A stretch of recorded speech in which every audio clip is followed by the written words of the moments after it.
Hello there, and welcome to the Sleepless Scientist, a quiet place in the cosmos where your thoughts can unwind and knowledge becomes a soft lullaby for the night. Tonight's journey will take us into one of the strangest and most fleeting experiences the human mind has to offer, the uncanny feeling of déjà vu, that odd little shiver of recognition that comes when you walk into a room you've never visited, meet a stranger you swear you've known for years, or reach for a teacup and feel that you've already lifted it in exactly this way before. Some people describe it as a ripple in reality, others as a memory trick, and a few even whisper that it might be a glimpse of another universe brushing against our own. But before you settle in and get cozy, I'd love if you could take a moment to like this video and subscribe, only if you truly find these quiet explorations enjoyable. And when you're ready, leave a comment to let me know where in the world you're listening from and what time it is for you right now. It's always such a joy to see all the places we gather from, each in our own little slice of time. Now, feel free to dim the lights, maybe turn on a fan for a soft background hum, and let's gently begin our journey into déjà vu together. And if your mind begins to wander, that's perfectly fine. Let it drift.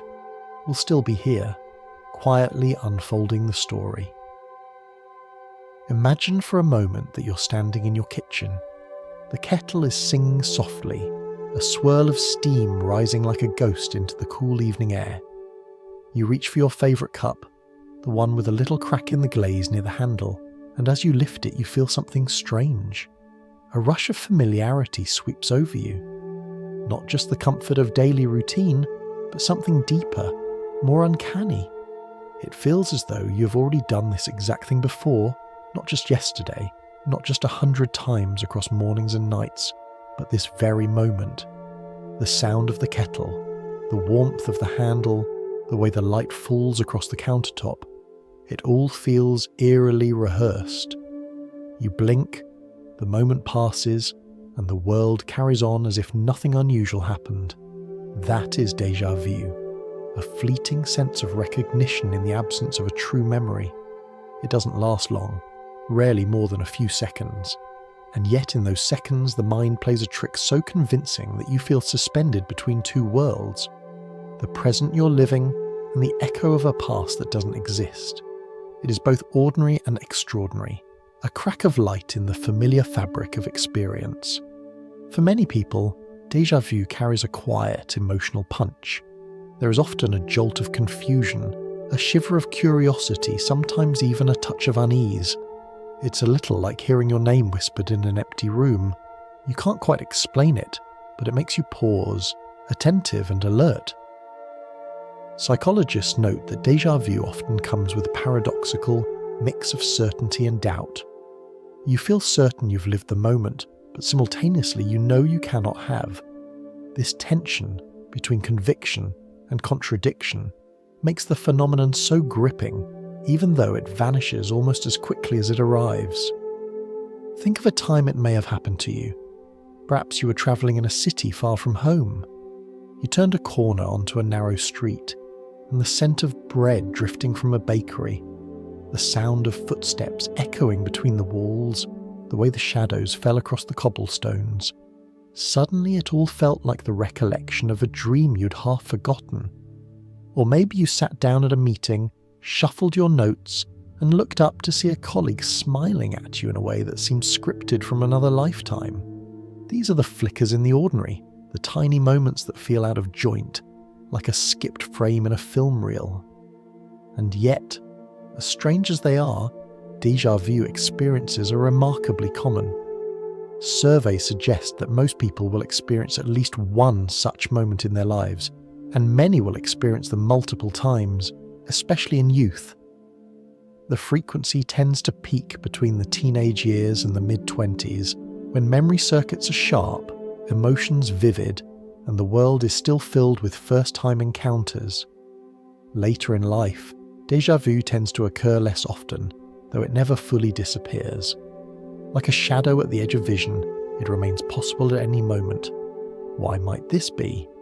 Scientists aren't entirely sure, but the age pattern suggests that déjà vu has something to do with the way the brain handles memory, When it is most active and flexible, the brain is constantly weaving together new impressions with older ones, stitching the present to the past.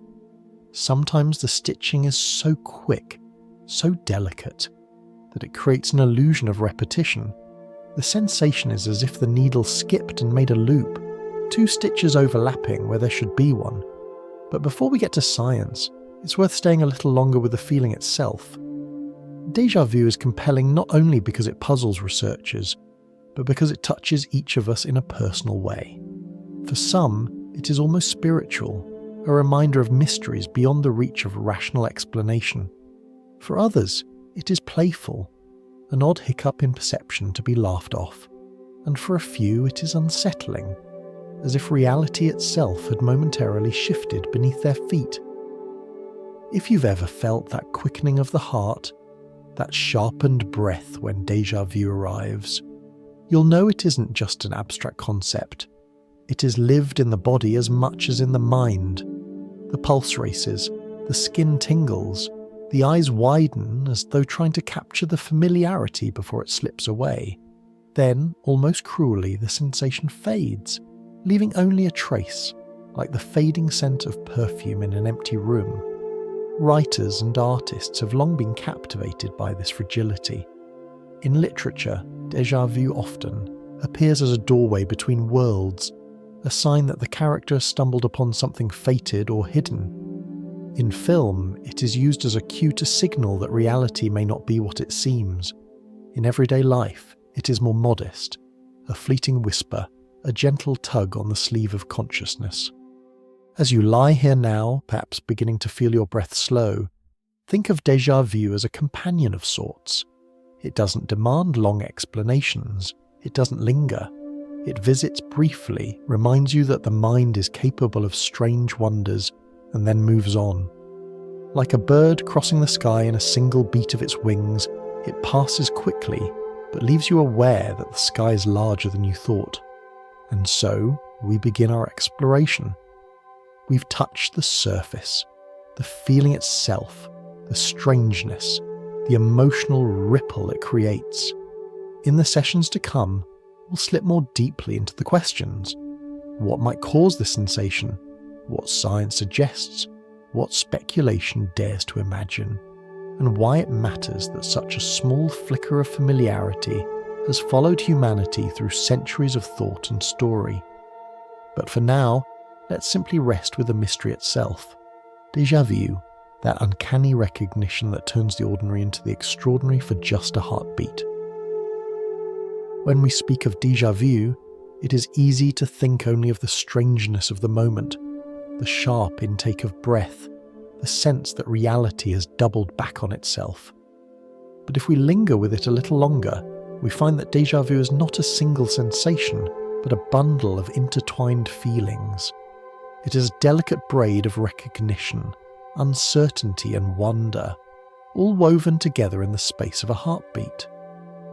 To understand it more deeply, we might imagine slowing the moment down, as though we were stretching a flickering candle flame into a slow-motion dance. In doing so, we begin to see its structure more clearly. The first strand is recognition, the sudden whisper in the mind that says, "I know this." Recognition is normally a warm and reassuring process. You see a friend across the street, and your brain quickly connects the sight with the thousands of memories you share. Familiarity usually comes as comfort. Déjà vu, however, twists recognition into something uncanny. The familiarity arrives without a clear source. You feel the presence of memory without the anchor of an actual recollection. It is like recognizing a face in a crowd, but being unable to place where you met the person. The familiarity itself is vivid, but it floats free, unattached, leaving you unsettled. Alongside recognition comes the second strand, uncertainty. Almost at once, the rational part of the mind intervenes, reminding you that this moment is new. You know you have never been in this particular cafe, never spoken these exact words, never stood under this particular slant of afternoon sunlight. And yet, despite this logical knowledge, the emotional sense of familiarity lingers. This clash between what you know and what you feel is what makes déjà vu so powerful. The brain does not often allow such contradictions. Most of the time, our internal signals align smoothly. We feel what we know and we know what we feel, but in déjà vu the wires cross, and the mind briefly becomes a house with two clocks showing different times. The third strand is wonder. Beyond the recognition and the uncertainty lies a quieter reaction, one that is less about confusion and more about curiosity. We are storytelling creatures, and when something strange happens, we instinctively search for meaning. Even a fleeting déjà vu can trigger big questions. Am I remembering a dream? Did this happen before in another life? Is the universe nudging me with a hidden message? For some, the wonder is tinged with awe, for others with superstition, but in either case it reminds us of how quickly the mind can turn an ordinary moment into something luminous.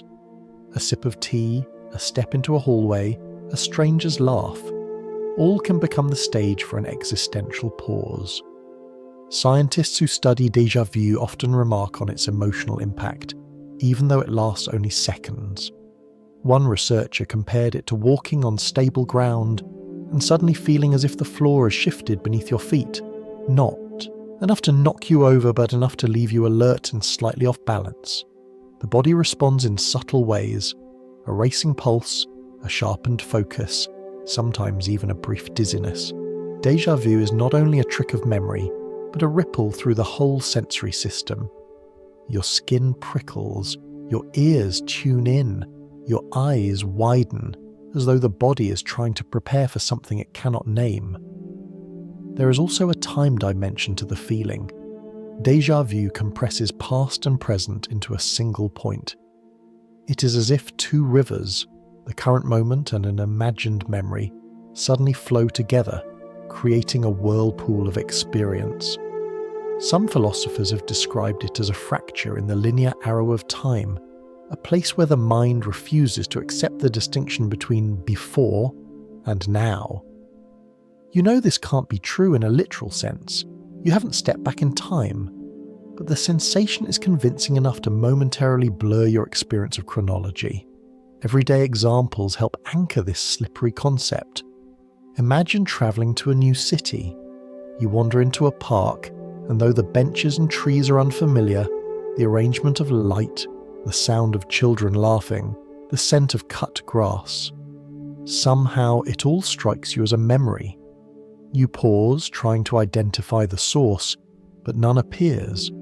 Or picture attending a dinner party, where the clink of silverware, the exact cadence of conversation, and the tilt of your host's smile seem lifted from a scene you cannot quite place. In both cases, you're caught between the security of familiarity and the impossibility of proving it. Interestingly, déjà vu often comes with a fleeting sense of narrative.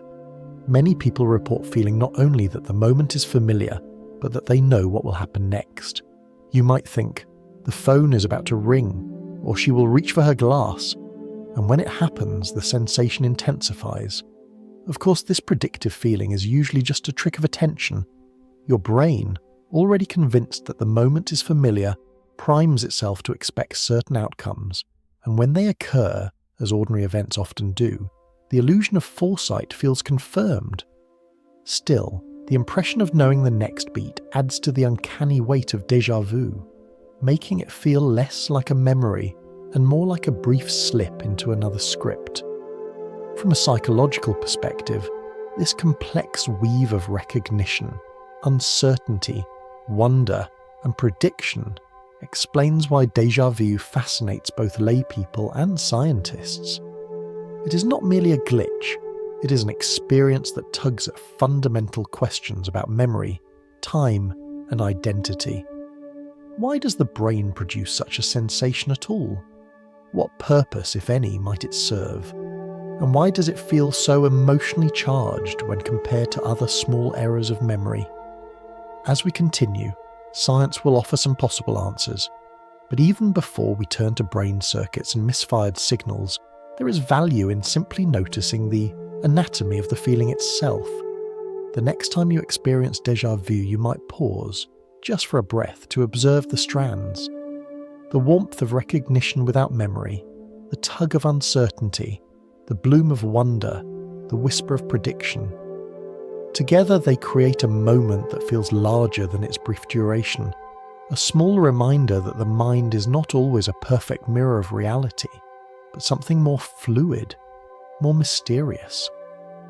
And perhaps that is the true gift of déjà vu. Not only that it puzzles us, but that it invites us to slow down and reflect, to realise that even in the humblest settings, the kitchen, the office, the sidewalk, our consciousness is capable of opening small doorways into mystery.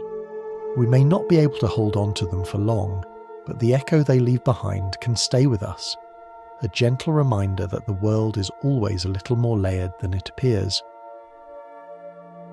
If we take a quiet step back through time, we find that the puzzle of déjà vu has lingered in human imagination for centuries. Long before neuroscience laboratories, brain scans, or psychological theories, people experienced the same flicker of uncanny familiarity and sought meaning in it. In many ways, the earliest interpretations of déjà vu tell us more about our longing for explanation than about the phenomenon itself. They are windows into how different cultures and thinkers tried to make sense of a feeling that slips through reason's fingers. In the ancient world, moments of strange recognition were often interpreted through the lens of the divine. To dream of a place and then find yourself there was not simply considered curious. It was seen as a message from the gods, a sign that fate was unfolding in accordance with a larger design. In Mesopotamia, dream interpreters recorded visions in clay tablets, assigning meaning to every animal, flood, or star that appeared in slumber. When a waking life moment echoed a dream, it was believed that the human mind was being granted a glimpse of divine intention. Egypt, too, placed great importance on such moments. Temples had priests who specialized in deciphering visions, and they might tell you that your sudden sense of familiarity was a whisper from the gods, urging you to pay attention. As philosophy blossomed in Greece, explanations began to shift from the divine to the natural. Aristotle, ever observant of the workings of perception and thought, suggested that dreams and memories might arise from internal causes rather than heavenly ones. He did not use the phrase déjà vu, but he noted that sometimes the mind perceives an event with the eerie quality of having been encountered before. To him, this was less prophecy and more the result of impressions lingering in the mind, traces of prior experiences colouring new ones. It was an early attempt to bring the mysterious under the umbrella of reason. Centuries later, as Europe entered the age of exploration and religion, intertwined with daily life, déjà vu was sometimes framed as evidence of reincarnation. If you felt that a place or person was familiar without cause, perhaps you had known them in a past life. Eastern traditions had long entertained such ideas, that souls travel through cycles of birth and rebirth, carrying with them echoes of former existences.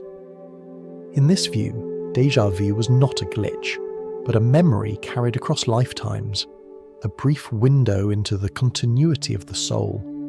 The modern era, with its fascination for the inner life, brought a new wave of interpretations. In the late 19th and early 20th centuries, Sigmund Freud looked at déjà vu through the lens of desire.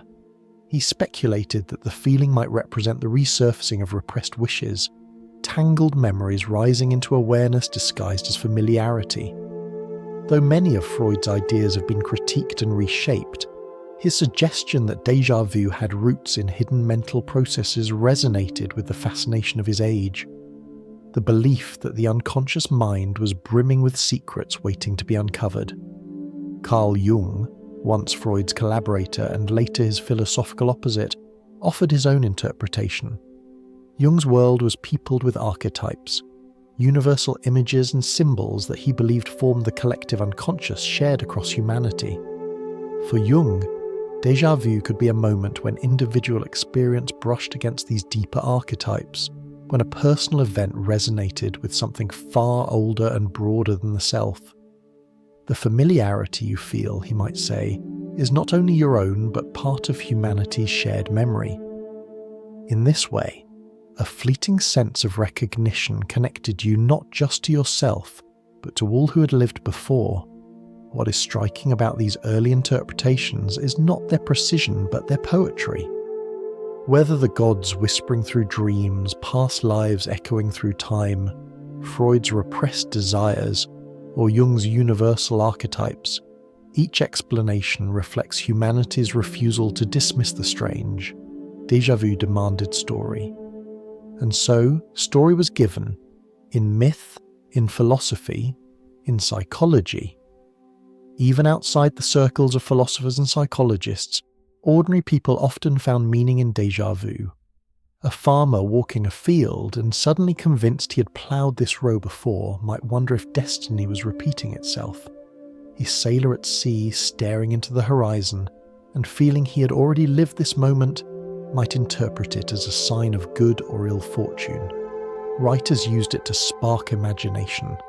Poets described it as a shadow of eternity, and novelists wove it into tales of fate and lost love.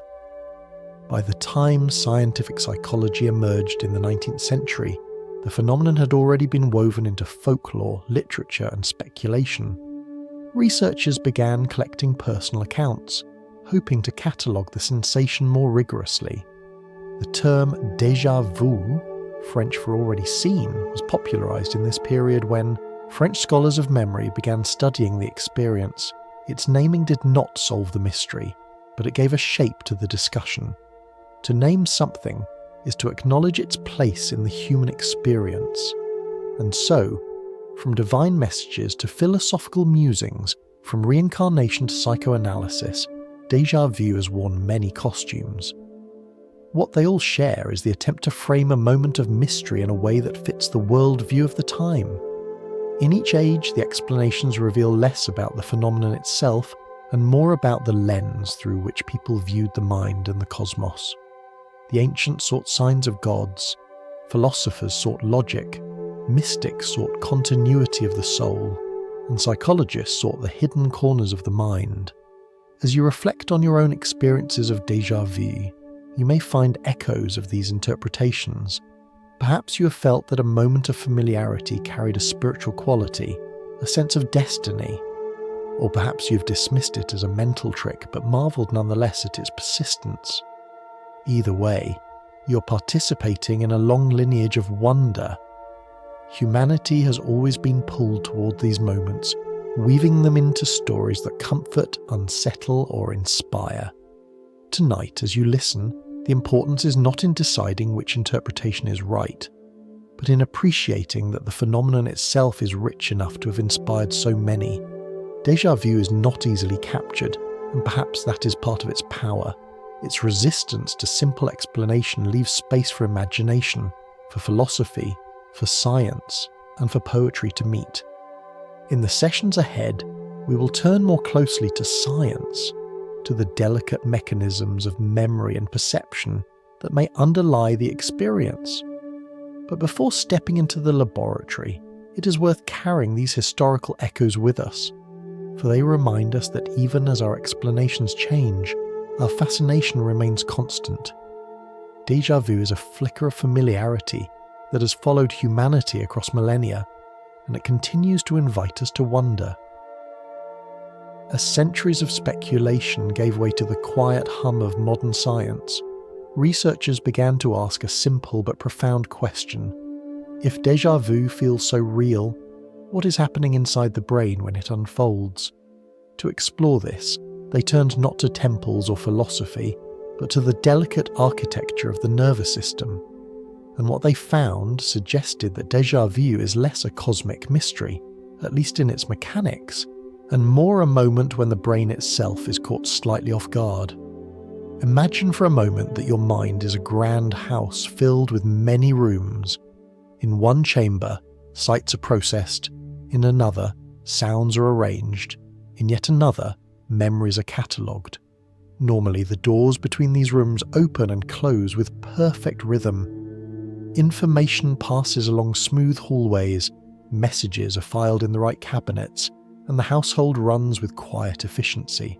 But every now and then, perhaps when the light flickers or a hinge squeaks, 2 doors may open at the same time, or a file may be placed in the wrong drawer. The household continues, but for a moment there is confusion. This, in essence, is what some scientists believe happens during déjà vu, a brief misfiring in the brain circuitry that creates the illusion of familiarity where none should exist. Much of the attention has focused on a particular area of the brain known as the temporal lobe. Nestled just above your ears, these regions help us process sound, language, and crucially memory. Within the temporal lobe lies the hippocampus, often described as the librarian of the mind. It is the keeper of context, the quiet guide that determines whether something feels new or familiar. Ordinarily, when you encounter a scene, the hippocampus checks the mental shelves, searching for a matching memory. If it finds one, it signals familiarity. If it does not, it leaves the experience marked as new. But if the system misfires, if the librarian raises its hand too quickly, you may be flooded with the sensation of familiarity without a memory to support it.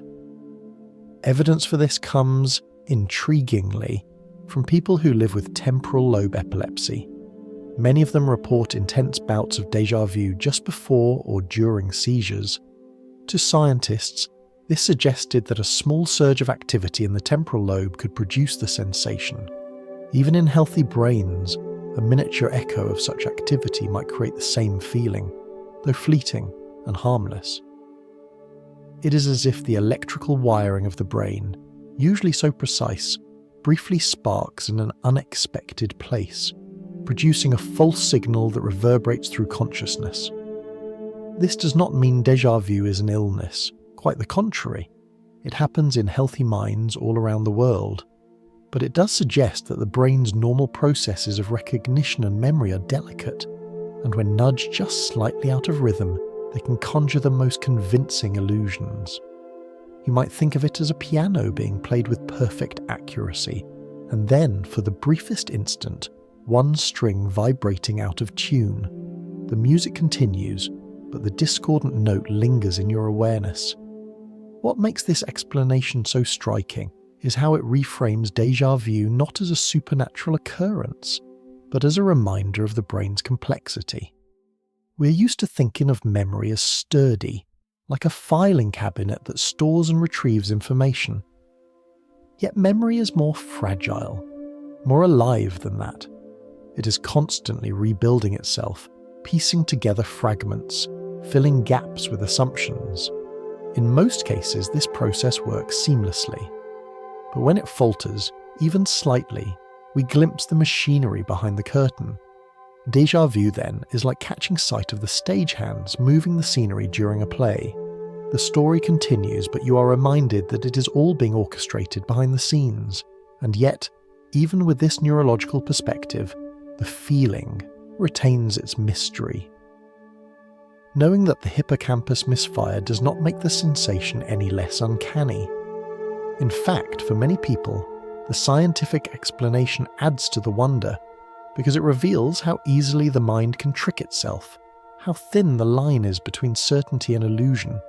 To experience déjà vu is to be reminded that the brain is not a flawless mirror of reality, but a living, pulsing organ that sometimes mistakes its own signals for truth. Everyday life offers countless opportunities for such misfires. Think of walking through a crowded train station. Your senses are flooded. The sound of announcements, the flicker of advertisements, the pattern of tiles on the floor, the movement of strangers. Each of these impressions is being processed, sorted, and catalogued at high speed.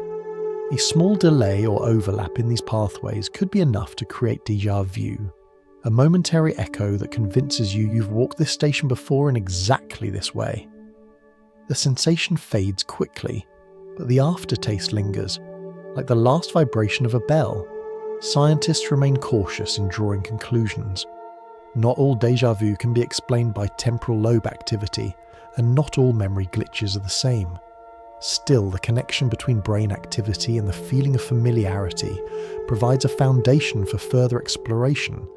It suggests that déjà vu is not a single phenomenon with a single cause, but a family of experiences that arise when the brain's complex timing falters. If we step back, what this tells us is something both humbling and comforting. The brain, for all its brilliance, is still a fallible storyteller. It constructs our sense of time and memory with immense skill, but it is also vulnerable to illusions. Déjà vu is one such illusion, a whisper from the nervous system reminding us that reality is not always experienced directly, but through the lens of perception. As you let this idea settle, notice how it shifts the feeling of déjà vu from something eerie to something almost tender. It is not a supernatural message or a frightening omen, but the brain briefly stumbling over its own choreography. A stumble that lasts only a second, but one that feels profound enough to make you pause, reflect, and wonder. In that way, even a misfire becomes meaningful. And so, as we continue our journey, we'll keep following the brain's quiet signals. From sparks in the temporal lobe to the librarian of the hippocampus, we're beginning to see how déjà vu may be less about external mysteries and more about the delicate theatre of the mind. In the next session, we will wander deeper into this theatre, exploring how memory itself works, how it welcomes, how it mislabels, and how, in its fragile artistry, it sometimes leaves us with the strange gift of a moment that feels like a memory, even when it is not. When we think about memory, we often picture it as a tidy archive, a box of photographs neatly labelled and stored in order. When we want to recall, we simply pull the right box from the shelf and leaf through the images, but in truth memory is far less orderly. It is more like a living library, where books are constantly being written, borrowed, returned, and misplaced. Déjà vu in this metaphor is what happens when the librarian signals that you've read a passage before, even though the book in your hands is brand new. Inside the brain, the keeper of this library is a small but powerful structure known as the hippocampus. Nestled deep within the temporal lobe, it is the gatekeeper of context, the part of the brain that helps decide whether an experience belongs to the category of new or familiar. When you enter a room, the hippocampus scans the shelves quickly, searching for a match. If it finds one, it sends the signal of recognition. You've been here before. You know this place. If it does not, it lets the moment slide into the collection of new experiences. Most of the time, this system works beautifully. You walk into your own kitchen and feel instantly at home. You travel to a new city and know, without hesitation, that you've never seen this street before. But every so often the librarian falters. A new experience is mistakenly stamped with the label of familiarity, and suddenly you are convinced you've seen the scene before. The filing system has not failed entirely, but it has misfiled a card. The result is déjà vu, recognition without recall, familiarity without foundation. To understand how this might happen, think of the brain as working with fragments rather than whole scenes. When you enter a new space, your senses feed dozens of little details to the hippocampus. The pattern of the floor, the shape of a window, the scent of polished wood. Sometimes one of these fragments resembles a detail from a past experience, close enough to trigger a feeling of recognition. The hippocampus raises its hand, signalling familiarity, but the rest of the memory, the people, the context, the narrative, is missing. The brain fills the gap with the only explanation it has.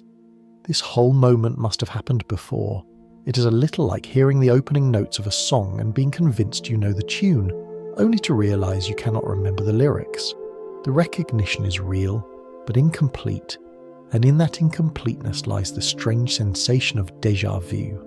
Scientists have even found ways to study this mischief of memory. In experiments, participants are shown words, images, or virtual spaces that are similar but not identical to ones they've seen before. When the overlap is strong enough, people often report déjà vu-like feelings. Their brains light up in the same regions that signal recognition, even though no true memory exists. It is as if the librarian is fooled by a clever forgery, a book with a familiar cover but entirely new content inside. Everyday life offers plenty of such forgeries. A hotel room that resembles one you stayed in years ago. A stranger whose smile echoes a friend's. A conversation whose rhythm reminds you of another. Each time, the brain stitches fragments together, and occasionally the stitching is loose enough to create the illusion of repetition. Déjà vu emerged not from the extraordinary, but from the ordinary details that overlap just enough to confuse the system. There is something both humbling and poetic about this. Memory, which feels so solid and trustworthy, is in truth a constant act of reconstruction. Each time you recall an event, you are not pulling out a fixed photograph but rebuilding the scene from scattered pieces. Most of the time, this reconstruction is convincing enough to pass for truth. But sometimes, in the act of rebuilding, the system lays the bricks in a slightly crooked pattern, and you're left with the odd sense of having walked this hallway before, even though it is the first time your feet have touched the floor. From another angle, déjà vu may be the brain's way of testing its own memory system. Some researchers suggest that when the hippocampus signals familiarity without a source, the brain does not simply accept the signal, it pauses, cross-checking for errors. That pause, that sudden awareness of the mismatch, is what you consciously feel as déjà vu. In this sense, the phenomenon is not a flaw but a feature, the mind catching itself in the act of almost making a mistake. It is like proofreading your own thoughts, noticing the misplaced word before it slips into the story. What makes this so remarkable is how quickly it all happens. Déjà vu rarely lasts more than a few seconds, and yet within those seconds an entire chain of brain processes unfolds. The librarian signals, the memory shelves are checked, the fragments don't align, and the conscious mind experiences a wave of conviction followed by doubt. It is a drama compressed into the blink of an eye, a reminder that even the smallest moments are shaped by complex internal processes. If you think back to your own experiences of déjà vu, you may notice how often they involve environments rich in detail. A street corner, a classroom, a bustling restaurant. These are places where many sensory fragments overlap, giving the hippocampus plenty of material to work with. The more fragments, the greater the chance that some will resemble past impressions. Déjà vu, then, is not a trick of exotic locations or mystical visions, but something born of the everyday. It is the echo of your mind's immense archive of ordinary life, stirred into activity by a chance resemblance. And yet, even as science explains the mechanism, the feeling itself retains its mystery. To know that déjà vu is the result of a misfiled memory does not lessen the uncanny sensation when it arrives. If anything, it adds a layer of wonder, because it means that within the library of your mind, there are endless opportunities for echoes, overlaps, and illusions. The system is powerful but not perfect, and its imperfections remind us of the beauty of being human, fallible, imaginative, and always capable of surprise. As you drift with this thought, picture your mind as a vast library at night. The shelves stretch into darkness, lined with countless volumes. Somewhere in those shelves a candle flickers, casting light on a page that resembles another. For a moment the librarian mistakes it for a book already read.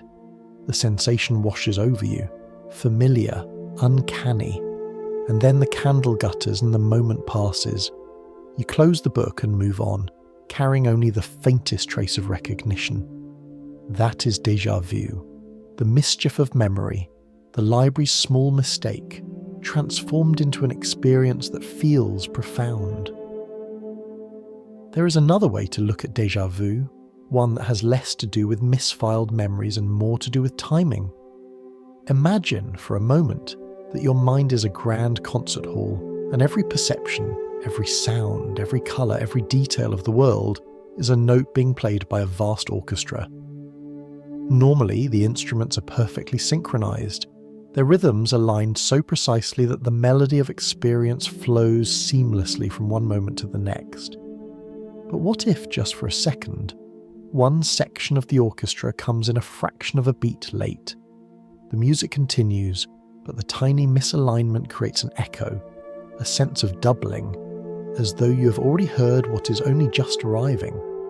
Some scientists believe that this is precisely what happens in déjà vu, the brain processing the same information twice, slightly out of time with itself. This idea is known as the dual processing theory. To put it gently, the brain receives sensory input, images through the eyes, sounds through the ears, scents drifting in from the nose, and it sends this information along multiple pathways at once. One path might deliver the impression directly to conscious awareness, allowing you to see and respond quickly. Another path may loop through the memory system, comparing what you're experiencing to past events to decide whether it feels familiar. Normally, these paths run in lockstep, converging so smoothly that you never notice the delay. But if one pathway lags behind, even by a fraction of a second, the brain may interpret the second arrival of the same information as a repeat, a memory, rather than a continuation. Think of it like receiving 2 postcards from a friend who is travelling. The first arrives on Monday, the second on Wednesday, though both describe the same sunny day in Rome. By the time the second postcard arrives, you already know the details, and the experience feels strangely doubled. Déjà vu may be the mental equivalent of receiving that second postcard just moments after the first. The brain greets the delayed signal with the warmth of familiarity, not realizing that it has simply arrived out of sequence. You can catch a glimpse of this in everyday life.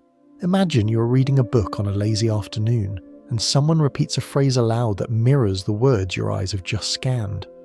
For a moment, it feels uncanny. Did you anticipate their voice, or did they echo your thought? The truth is that your brain processed the same information twice, through different channels, once visually, once orally. The mismatch in timing creates a ripple of recognition. In déjà vu, the process is subtler, hidden beneath the surface, but the principle may be the same. Some researchers point to the way our attention flickers as further evidence. You may walk into a room and glance about absent-mindedly, not fully registering what you see. A moment later, your attention sharpens, and you notice the same details with focus. Because the first glance was processed faintly, the second feels like recognition rather than fresh perception. It is as though the brain has whispered to itself, "I have seen this before," forgetting that the first glimpse lasted only a heartbeat. Déjà vu becomes the ghost of your own distracted attention. There is also the possibility that the brain's hemispheres, the left and right sides that constantly communicate, might occasionally fall slightly out of sync. Information seen by one eye, processed in one hemisphere, may be relayed just a fraction slower to the other. The tiny delay could be enough to create the illusion of repetition, like hearing your own echo bounce back in a canyon. The experience feels uncanny not because the information is wrong, but because the timing is doubled. What makes this theory so soothingly elegant is that it does not require elaborate explanations. Déjà vu becomes a natural byproduct of a system that is usually astonishingly fast and accurate. We are so used to the brain processing vast streams of information in perfect harmony that when it stumbles by even a few milliseconds, we are startled. Yet such stumbles are not failures, they are reminders of the mind's complexity. The fact that you can feel déjà vu at all shows how finely tuned your perception normally is, how carefully it stitches together sight, sound, and memory into a single seamless experience. To soften the picture, think again of music. When a record skips, repeating the same fragment for an instant, you do not doubt that the song is real, you simply notice the repetition. Déjà vu is a mental skip, the brain replaying a fragment of experience, not because the world has looped, but because your internal orchestra struck the same note twice. And yet, while this explanation is grounded in the mechanics of perception, it does not erase the poetry of the sensation. The brain's echo still feels mysterious, even if we understand the wiring behind it. Perhaps this is why déjà vu remains captivating. It sits at the boundary where explanation and wonder meet, On one side, there is the science of signals and timing. On the other, the subjective experience of living in a doubled moment, a second nested inside the first. As you let this thought settle, consider how many times each day your brain synchronizes without error. Every step you take, every sentence you read, every face you recognize depends on perfect timing. Déjà vu is not the norm but the rare exception, and in its rarity lies its power. When the orchestra stumbles, you become aware of the music in a way you normally are not. For just a second, the curtain of seamless perception lifts, and you glimpse the machinery behind your sense of now. So perhaps déjà vu is not only a curiosity of timing, but a gentle reminder of how much our experience of reality depends on coordination. The world outside flows continuously, but the world inside is built moment by moment, signal by signal. When those signals slip, the result is uncanny, but also beautiful, because it reveals how finely woven the fabric of perception truly is. And with this thought, we close another small chapter in our exploration. From misfiring librarians to out-of-sync orchestras, Déjà vu continues to remind us that the mind is both a scientist and a magician, processing and misdirecting at once. In the next session, we will drift from timing into dreaming, exploring how the world of sleep and the strange theatre of the subconscious may contribute to the flickering sensation of having lived a moment before. Every night, as you close your eyes and let the day dissolve, your mind enters its own theatre. Scenes rise and fall with little logic, characters appear who have long since left your waking life, and landscapes twist themselves into places that feel both alien and oddly familiar. Dreams are the nightly rehearsals of imagination, fragmented and fleeting, stitched together from scraps of memory, emotion, and pure invention. Most fade before morning, but now and then a trace lingers, and it is here, in the delicate residue of dreaming, that some believe déjà vu may find its origins. Imagine waking from a dream in which you're walking along a narrow street in a city you have never visited. The storefronts are hazy, the signs indistinct, yet the mood of the dream is vivid, textured with a sense of place. Hours or days later, you find yourself travelling in the waking world, and you turn a corner onto a street that echoes that dream. The angle of the sunlight, the sound of footsteps behind you, the curve of the street's cobblestones. Suddenly it feels as though the dream has replayed itself. You're certain you have stood here before. In truth you have, but only in the theatre of your sleeping mind. The overlap between dream fragment and waking perception produces the eerie shimmer of déjà vu. Psychologists sometimes describe dreams as rehearsals for waking life. They are the mind's way of running through scenarios, rehearsing responses, sorting emotions. If this is true, then déjà vu may be the mind recognizing the rehearsal without realizing it has not yet performed the play. Just as an actor might step onto a stage and feel echoes of the lines practiced in rehearsal, you might step into a waking moment and feel the faint resonance of a scene dreamt before. The sensation is fleeting, because dreams are notoriously fragile. Few survive intact past the first sip of morning coffee. Yet when they do, they may colour waking life with uncanny familiarity. There are countless small examples of this overlap.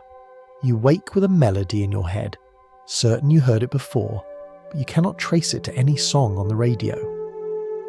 Later, as you hum the tune, you realise it may have been born in a dream, or you find yourself in conversation and suddenly sense you have already spoken the words, rehearsed not in waking but in some nocturnal dialogue of your imagination.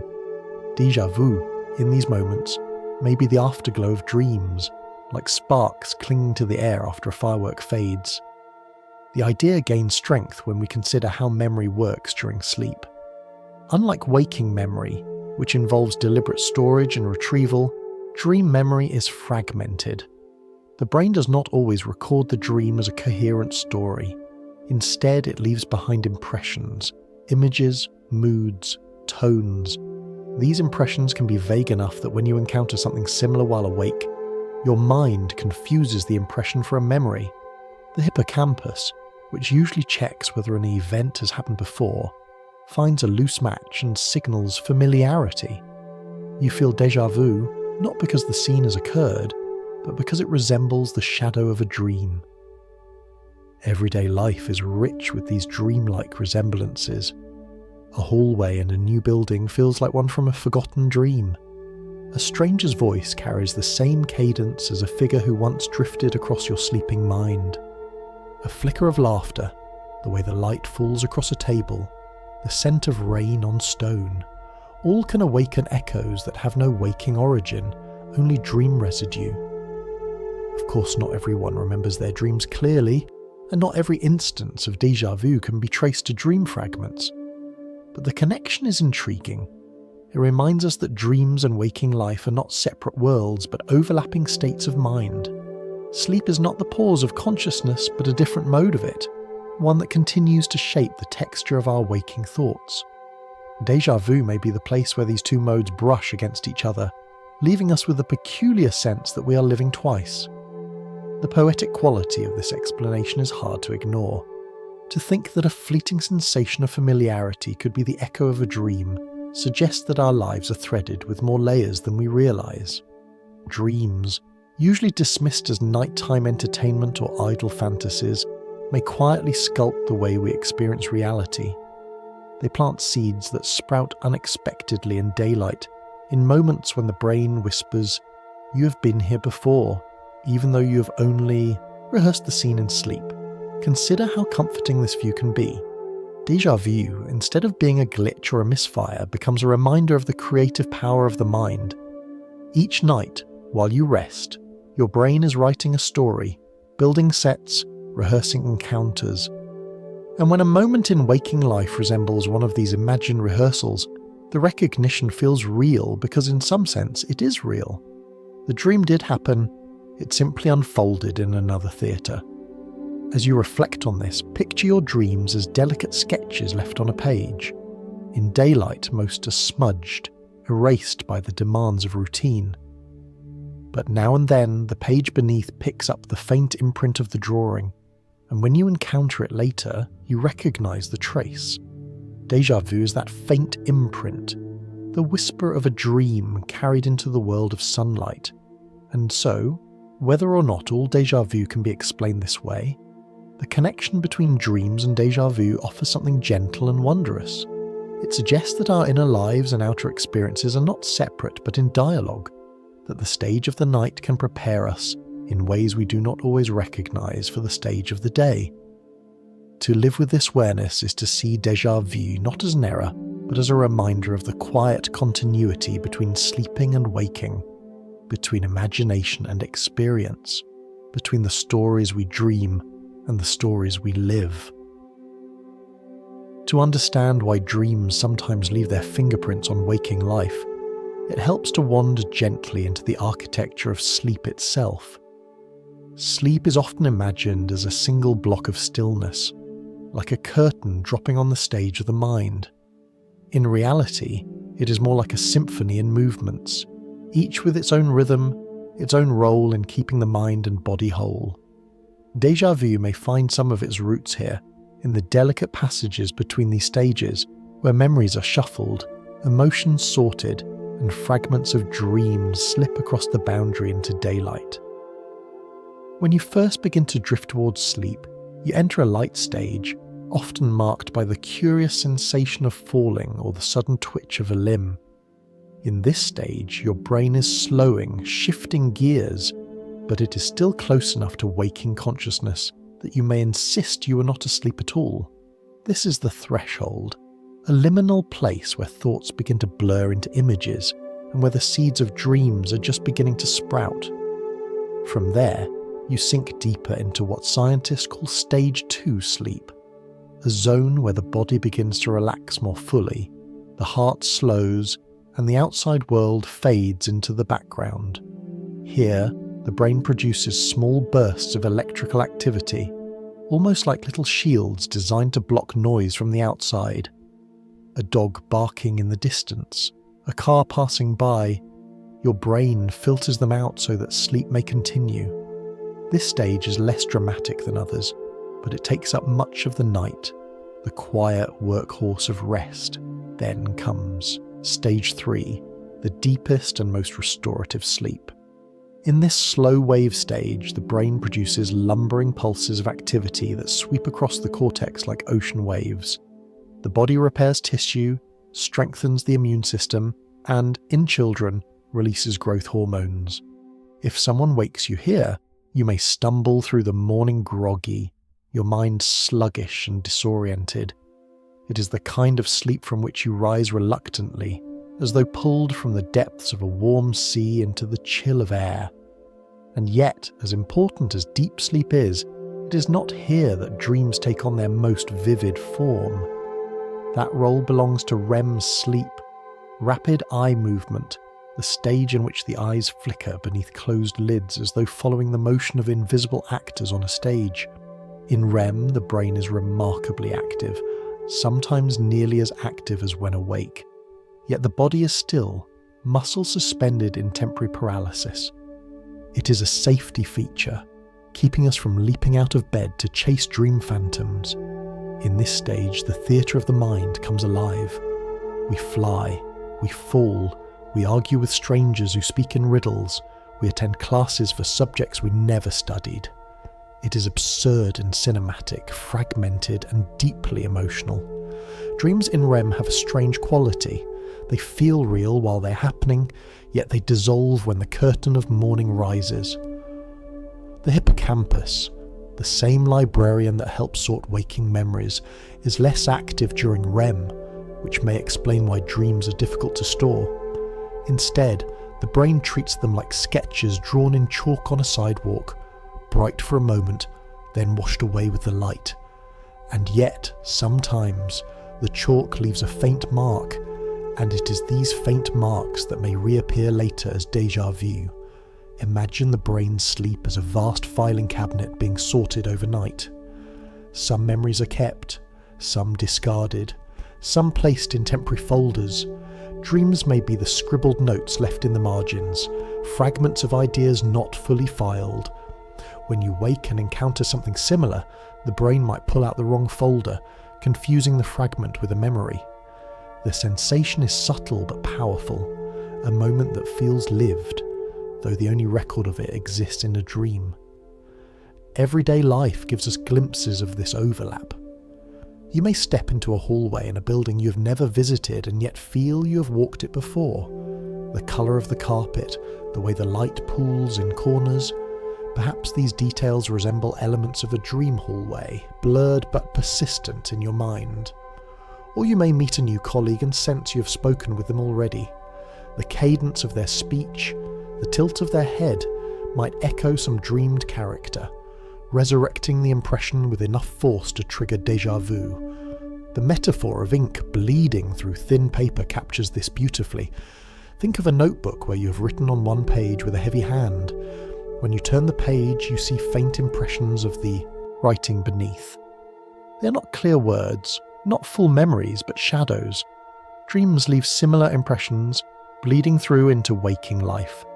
When the brain encounters a scene that resembles those faint marks, it interprets the overlap as recognition. The effect is momentary, but it carries the uncanny weight of lived experience. What makes this connection especially intriguing is that the architecture of sleep changes as we move through the night. Early cycles are weighted towards deep, restorative sleep, while later cycles lean more heavily into REM. That means that in the early hours of morning, dreams grow longer, stranger, and more vivid. These are the dreams most likely to leave impressions, because they are fresh when you wake. If you experience déjà vu later in the day, it may be one of these early morning fragments, now resurfacing as a false memory. This view does not exclude other explanations, memory misfires, timing glitches, or even more speculative ideas, but it offers a gentle reminder that the worlds of night and day are not sealed off from each other. Sleep is not simply rest. It is an active, creative process, shaping the stories we tell ourselves and perhaps shaping the moments we later call déjà vu. As you let this thought rest, imagine your night's sleep as a carefully orchestrated performance. Each stage plays its part: the opening drift, the deep waves, the burst of protection, the theatre of REM.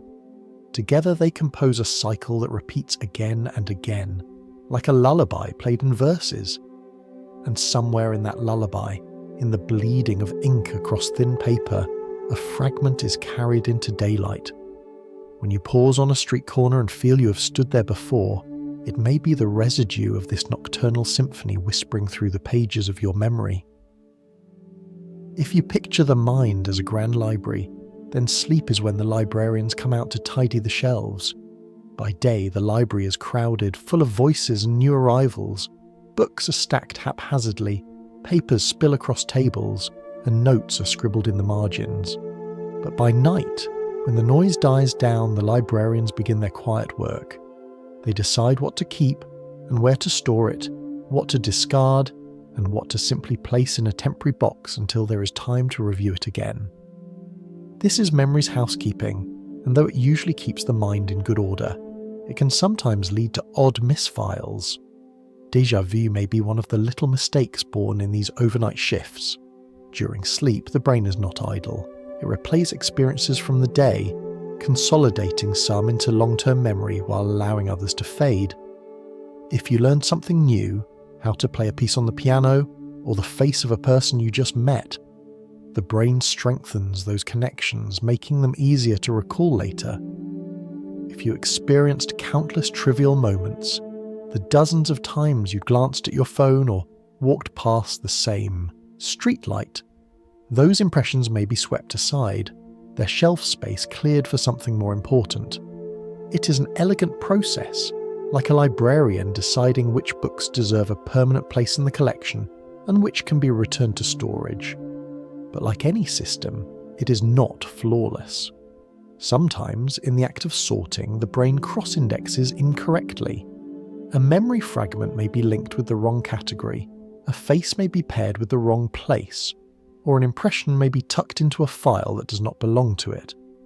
The next time you encounter a similar situation, the brain pulls the fragment from the wrong folder and insists you have seen it before. The familiarity is real. It comes from a genuine piece of stored experience, but it is misplaced. The result is déjà vu. Recognition built on a filing error. Think of it like a cluttered desk. You're searching for a document and find two folders, nearly identical, one slightly mislabeled. You pull out a page and feel sure you have read it before, though in truth it is only similar to another page you saw yesterday. In that moment of confusion, you experience the same mix of certainty and doubt that déjà vu inspires. The error lies not in the content itself, but in the way it has been filed. Neuroscientists sometimes describe this as a failure of source memory, the ability to recall where and when a piece of information was acquired. You may recognize a face but be unable to remember whether it belongs to a stranger on the bus or a character from a television show. You may recall a phrase but not whether it came from your own thought or a line you once read. Déjà vu may be the sensation of source memory faltering, the recognition signal firing without the context to support it. Sleep is particularly important here, because it is when much of this housekeeping takes place. The hippocampus, that quiet librarian of familiarity, works with other regions to replay and refile experiences. Dreams may be the visible tip of this process, the stories the brain tells itself as it reorganizes the shelves. If a dream incorporates fragments of the day and then files them in odd places, those fragments may later resurface in waking life as misplaced familiarity. It is like a sticky note that drifted from one folder to another overnight, leaving you with the nagging sense that you've encountered the moment before. Everyday life gives us simple illustrations of how easy it is to misfile. You hum a tune and are convinced you invented it, only to realize later it was a song you heard faintly in a store. You tell a story and believe it is your own memory, only to be reminded that it happened to someone else. These are ordinary misattributions, harmless slips in memory's bookkeeping. Déjà vu may be the fleeting cousin of these errors, a brief mix-up that vanishes almost as soon as it appears. And yet, despite being a mistake, there is something meaningful in it. Memory's housekeeping reminds us that our minds are not static repositories but dynamic systems, constantly reshaping, pruning and rebuilding. Each night the library changes. Old volumes are moved, new ones added, some quietly retired. Déjà vu is not evidence of weakness, but of the very fluidity that makes memory adaptable. Without this flexibility, we could not learn, forget or move forward. The occasional misfire is the price of a system that is always in motion. There is also a poetic side to the idea. To imagine that the sensation of déjà vu could be the echo of a librarian's error is strangely comforting. It suggests that our lives are woven not only from the things we have lived, but from the way we organise and reinterpret them. We're not only experiencing the world, we're constantly reshaping our past to make sense of it. Déjà vu is the small crack in that illusion, the reminder that the shelves of memory are never perfectly neat. As you lie back and let this thought settle, picture the mind's library in the quiet hours of the night. Rows of shelves, ladders reaching into the dark, books being shifted and sorted by unseen hands. Most of the work is invisible, the library ready by morning, its order restored. But now and then a book is placed on the wrong shelf, and when you stumble upon it later, you're caught by a sudden, inexplicable familiarity. The moment passes, but the impression lingers, like the faint scent of dust rising from an old page. That is déjà vu, born not of prophecy or other worlds, but of the quiet housekeeping of memory, which is never as tidy as we imagine. For much of history, déjà vu was an experience that could only be described, not studied. It arrived suddenly, lingered briefly, and disappeared before anyone could capture it. Like a firefly flashing in the dark, it seemed impossible to pin down. Yet in recent years, scientists have found ways to coax this elusive sensation into appearing inside the laboratory, creating controlled echoes of déjà vu where it can be observed more closely. The results are both fascinating and strangely reassuring, because they show that what once felt mystical can, under the right circumstances, be gently invited into being. One of the most striking methods has come through the use of virtual reality.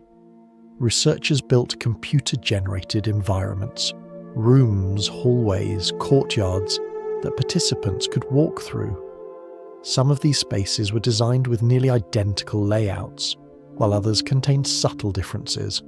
A window placed in a slightly different position, a doorway shifted to the other side of a wall, a painting hanging in a new spot. When people moved through these twin-like environments, many reported a strong sense of déjà vu. The spaces were not truly familiar, but their resemblance to earlier rooms triggered the sensation that they had been there before. Imagine walking into a hotel lobby that looks uncannily like one you stayed in years ago, except that the staircase curves to the left instead of the right. The details are not the same, but the overlap is enough to fool your memory. That is essentially what the experiments achieved, the careful construction of twin siblings of experience, similar enough to trigger the feeling of recognition without actual repetition. It was a way of pulling the firefly into the jar, not by force, but by recreating the conditions in which it glows. What these studies reveal is how sensitive our sense of familiarity really is. Memory does not require perfect matches to signal recognition. Instead, it often works by patterns and fragments. If a scene resembles another strongly enough, the hippocampus may raise the flag of familiarity, even in the absence of a true memory. Déjà vu, then, can be triggered artificially, not because the brain is malfunctioning, but because it is doing precisely what it is designed to do: respond to resemblance. The illusion arises because the brain has mistaken a cousin for a twin. Other experiments have taken a more direct approach by using words rather than spaces. Participants are shown long lists of words, some of which are semantically related to each other. Later, when presented with a new word that is related but never actually shown, like sleep, after being given pillow, dream, and night, many report a sense of recognition. They're convinced they saw the word before, even though it never appeared. This phenomenon, called false recognition, carries the same flavour as déjà vu, familiarity without recall, a signal without a source. Even electrical stimulation of certain brain regions has on rare occasions produced déjà vu. Patients undergoing treatment for epilepsy sometimes report the sensation when specific parts of the temporal lobe are activated. These clinical glimpses reinforce the idea that déjà vu is not supernatural but rooted in the delicate dance of neural signals. The fact that scientists can reproduce it, whether through virtual rooms, word lists, or brain stimulation, shows that the experience belongs firmly within the scope of human biology. But to hear that déjà vu can be created in a lab does not make it any less magical. In fact, it may heighten the wonder. Because what is remarkable is not only that scientists managed to mimic it, but that the sensation is so easy to trigger when resemblance is strong enough. This suggests that our perception of the world is more fluid than we realise, built not on certainty but on probability, on the brain's quick guesses about what belongs where. Most of the time those guesses are correct, but when they overlap too closely, we are treated to the brief theatre of déjà vu. Think of it like walking into a room and hearing a piece of music drifting softly from a radio. You know you have heard the tune before, but you cannot place it. The melody feels familiar, though the lyrics escape you. Then you realise that the song is new, only borrowing a chord progression from another. Your brain has leapt ahead, filling in the missing pieces, and in that leap you feel recognition. Déjà vu is the mind's version of that musical trick, a false harmony that nonetheless feels beautiful in the moment. What makes the laboratory experiment so comforting is that they show déjà vu is not a malfunction to be feared, but a natural byproduct of how our minds work. To have déjà vu is not to be broken, but to be human. It is a reminder that our memory system, for all its sophistication, is not a perfect camera but a painter, sketching likenesses rather than recording exact duplicates. Sometimes the painter reuses brush strokes, and when those strokes overlap, you see a picture you feel you have seen before. The ability to create déjà vu in a lab also reminds us of the thin line between science and wonder. In the sterile glow of virtual reality, with participants walking digital hallways, something profoundly human emerges, the same uncanny shiver that people have described for centuries. It is proof that the mysteries of experience can be studied, yes, but it is also proof that even when explained, the feeling does not lose its enchantment. The spark of recognition, the fleeting illusion of having lived a moment before, still carries the same quiet thrill, whether it happens in a temple, on a street corner, or inside a research lab. As you rest with this thought, imagine those twin rooms built by scientists, empty spaces filled with carefully placed furniture, lit by digital lamps. A participant walks in, pauses, and suddenly feels the unmistakable tug of familiarity. "I have been here before," they whisper, though they know it cannot be true. That whisper is déjà vu, fragile, reproducible, but no less mysterious for it. Like a mirror held up to the mind, it reflects not a supernatural world, but the hidden mechanics of memory, which are, in their own way, no less wondrous. To understand déjà vu more deeply, it helps to pause and think about the curious difference between familiarity and memory. They feel similar, almost inseparable in daily life, yet they are not the same thing. Familiarity is the warm hum that tells you something fits, that you know this face, this place, this tune. Memory, by contrast, is the full story, where you first met that face, what words were spoken, what time of year it was, what scent drifted through the air. Normally familiarity and memory arrive together, hand in hand, reassuring you that the present makes sense. But déjà vu is the rare moment when familiarity bursts into the room alone, convincing and insistent, while memory lingers stubbornly out of reach.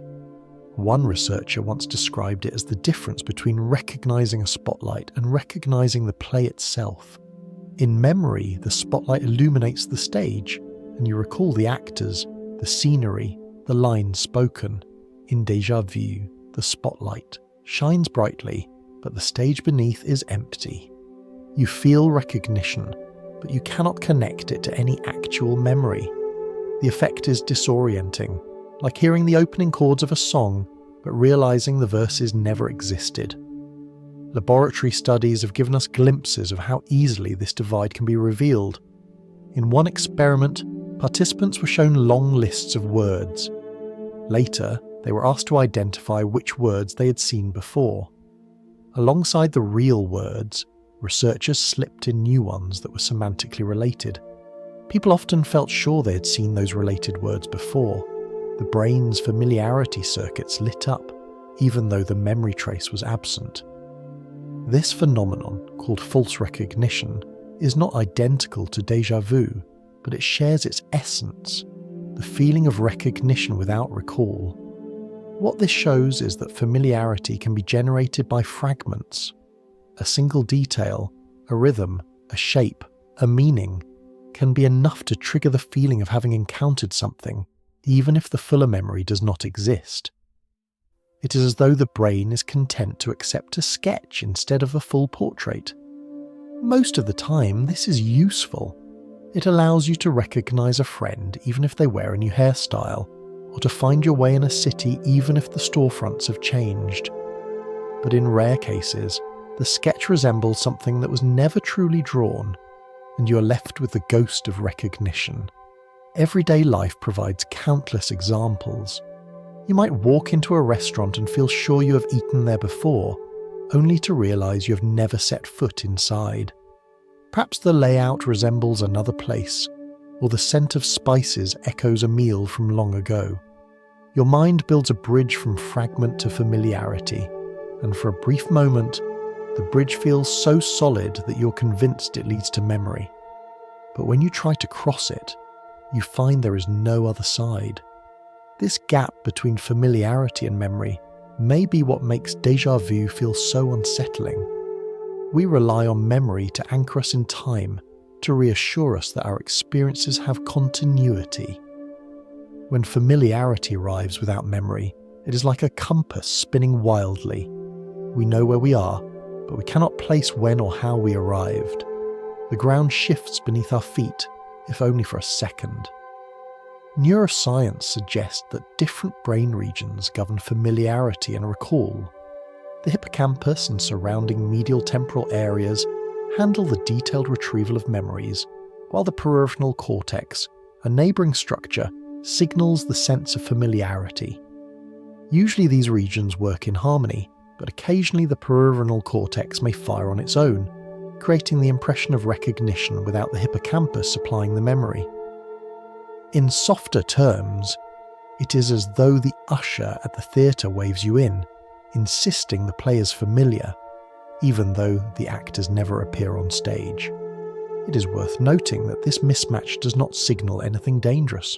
On the contrary, it shows how adaptable the brain is, how willing it is to make quick judgments that serve us well most of the time. Familiarity is like a shortcut, saving us the effort of reconstructing every detail. Déjà vu happens when the shortcut runs ahead of the path. For a moment, we see the glow of the lantern without the road beneath it. From a more poetic perspective, déjà vu might be the reminder that our sense of reality is always stitched together from incomplete threads. We believe our memories are whole, but they are often fragments, rebuilt on the fly. We believe our perceptions are direct, but they too are filtered, filled in with guesses and assumptions. Déjà vu is the crack in that illusion, the second where the stitching shows. It is a brief invitation to notice the seams of experience, to realize that even in our most ordinary moments, the mind is performing a subtle act of creation. If you have ever felt déjà vu in a conversation, you may recall the peculiar sense of knowing what will be said next. Someone speaks, and you feel certain the words were spoken before. This predictive quality is likely another byproduct of familiarity without memory. Once the brain signals recognition, it primes itself for what usually follows. When the prediction comes true, as it often does in everyday conversations, the illusion is reinforced. It is as though the spotlight not only shines on an empty stage but hints at a script it expects to unfold. What makes this phenomenon so endlessly fascinating is that it straddles the boundary between science and subjectivity. On one side, we can point to neural circuits and laboratory studies, to word lists and recognition errors. On the other, we feel in our bones the strangeness of living a moment twice. Both perspectives are true, and together they remind us of the richness of human experience. Déjà vu is not just a misfire. It is a glimpse of how fragile and beautiful the machinery of memory really is. As you let this thought settle, imagine a quiet theatre late at night. The spotlight hums softly, casting a circle of light onto an empty stage. There are no actors, no scenery, no script, and yet the glow itself feels familiar. You lean forward, waiting for the story to begin, but the curtain never rises. The moment lingers, uncanny and luminous, and then it fades. That is déjà vu. Familiarity without recall, the warmth of recognition without the anchor of memory, a reminder that even the empty stage can feel alive when the light shines upon it. If déjà vu feels like a universal mystery, it is not evenly distributed across our lives. Some people encounter it often, others only rarely, and its frequency changes as we grow older. Surveys suggest that déjà vu is most common between the ages of 15 and 25, sometimes appearing every few weeks or months during this period of life. As the years pass, its appearances tend to taper off. By middle age, déjà vu may arrive only occasionally, and in later years it becomes rare, a faint echo of the strangeness that once visited more often. This arc has puzzled researchers, but it also offers gentle insight into the way memory and perception shift across a lifetime. One reason for its youthful abundance may lie in the very liveliness of the brain during adolescence and early adulthood. These are years of rapid change. Neural connections are being pruned and refined, memory systems are developing toward maturity, and new experiences arrive in constant waves. Think of it as a violin string freshly tightened. It resonates easily, sometimes too easily, responding to every touch. The memory circuits of the young may fire more often and more freely, and in that heightened sensitivity, déjà vu finds fertile ground. Life in youth is also filled with firsts. First time living away from home, first travels, first jobs, first loves. Each new place and face is a fresh addition to the library of memory. But novelty itself creates conditions for confusion. When you're exposed to countless new impressions, the chance that some resemble each other increases. A street in Paris may feel strangely like one in your hometown. A laugh in a crowded room may echo the voice of a friend. A classroom in university may share details with a high school you left behind. Each resemblance offers an opportunity for déjà vu, a moment where familiarity surges without a clear source. By contrast, later in life, the ratio of novelty to familiarity shifts. The world does not become smaller, but the patterns of daily life settle into steadier grooves. The library of memory is fuller, and experiences are more likely to be matched correctly. The violin string is still there, but it is less taut, less prone to vibrating at every touch. Déjà vu does not vanish completely, but it loses some of its urgency, arriving more as a gentle curiosity than as a frequent jolt. Researchers have also noticed that certain conditions make déjà vu more likely at any age. Fatigue, for example, seems to invite it. When you are tired, the brain's timing falters, and the careful synchronization of perception and memory may slip by a fraction of a second. It is a bit like a dancer missing a step, the choreography still intact but slightly out of rhythm. In that misstep, the sensation of repetition arises. Travel has a similar effect, perhaps because it exposes you to environments filled with half-familiar cues, hotel rooms that resemble one another, airports with similar corridors, city squares that echo places seen only in photographs. Stress, too, may heighten the chance of déjà vu, pushing the mind into a state where signals are processed less smoothly, creating little echoes that masquerade as memories. Everyday examples bring this into focus. Imagine being jet-lagged, wandering through an unfamiliar airport late at night. The polished floors, the muted announcements, the scent of coffee drifting from a kiosk. Suddenly you feel certain you have been here before. Perhaps what you are experiencing is the overlap of countless similar airports, merged in your weary mind into one familiar scene. Or picture a student, exhausted after days of studying, walking into a lecture hall and feeling the uncanny tug of déjà vu. The hall is new, but the arrangement of desks, the sound of papers rustling, the particular shade of light filtering through the windows, all combine to trigger the feeling of repetition. Fatigue and stress make the brain more likely to stumble in its sorting, and déjà vu slips in through the gap. There is also a cultural angle to consider. In societies where travel is more common and novelty more frequent, people report higher rates of déjà vu. In cultures where life is steadier, rooted in familiar surroundings, the phenomenon is less often described.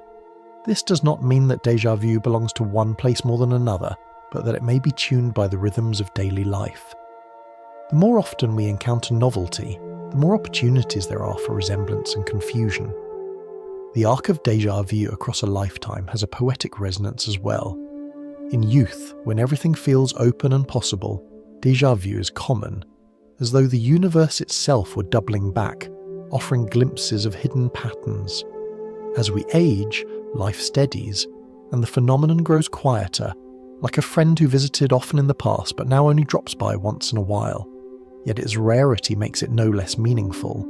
In fact, for many people, the few times déjà vu arrives later in life, it carries greater weight, a reminder of mystery that lingers even in the familiar. And so, déjà vu is not just a quirk of the brain, but a companion to the different seasons of life. In youth, it is frequent and insistent, a violin string vibrating at the lightest touch.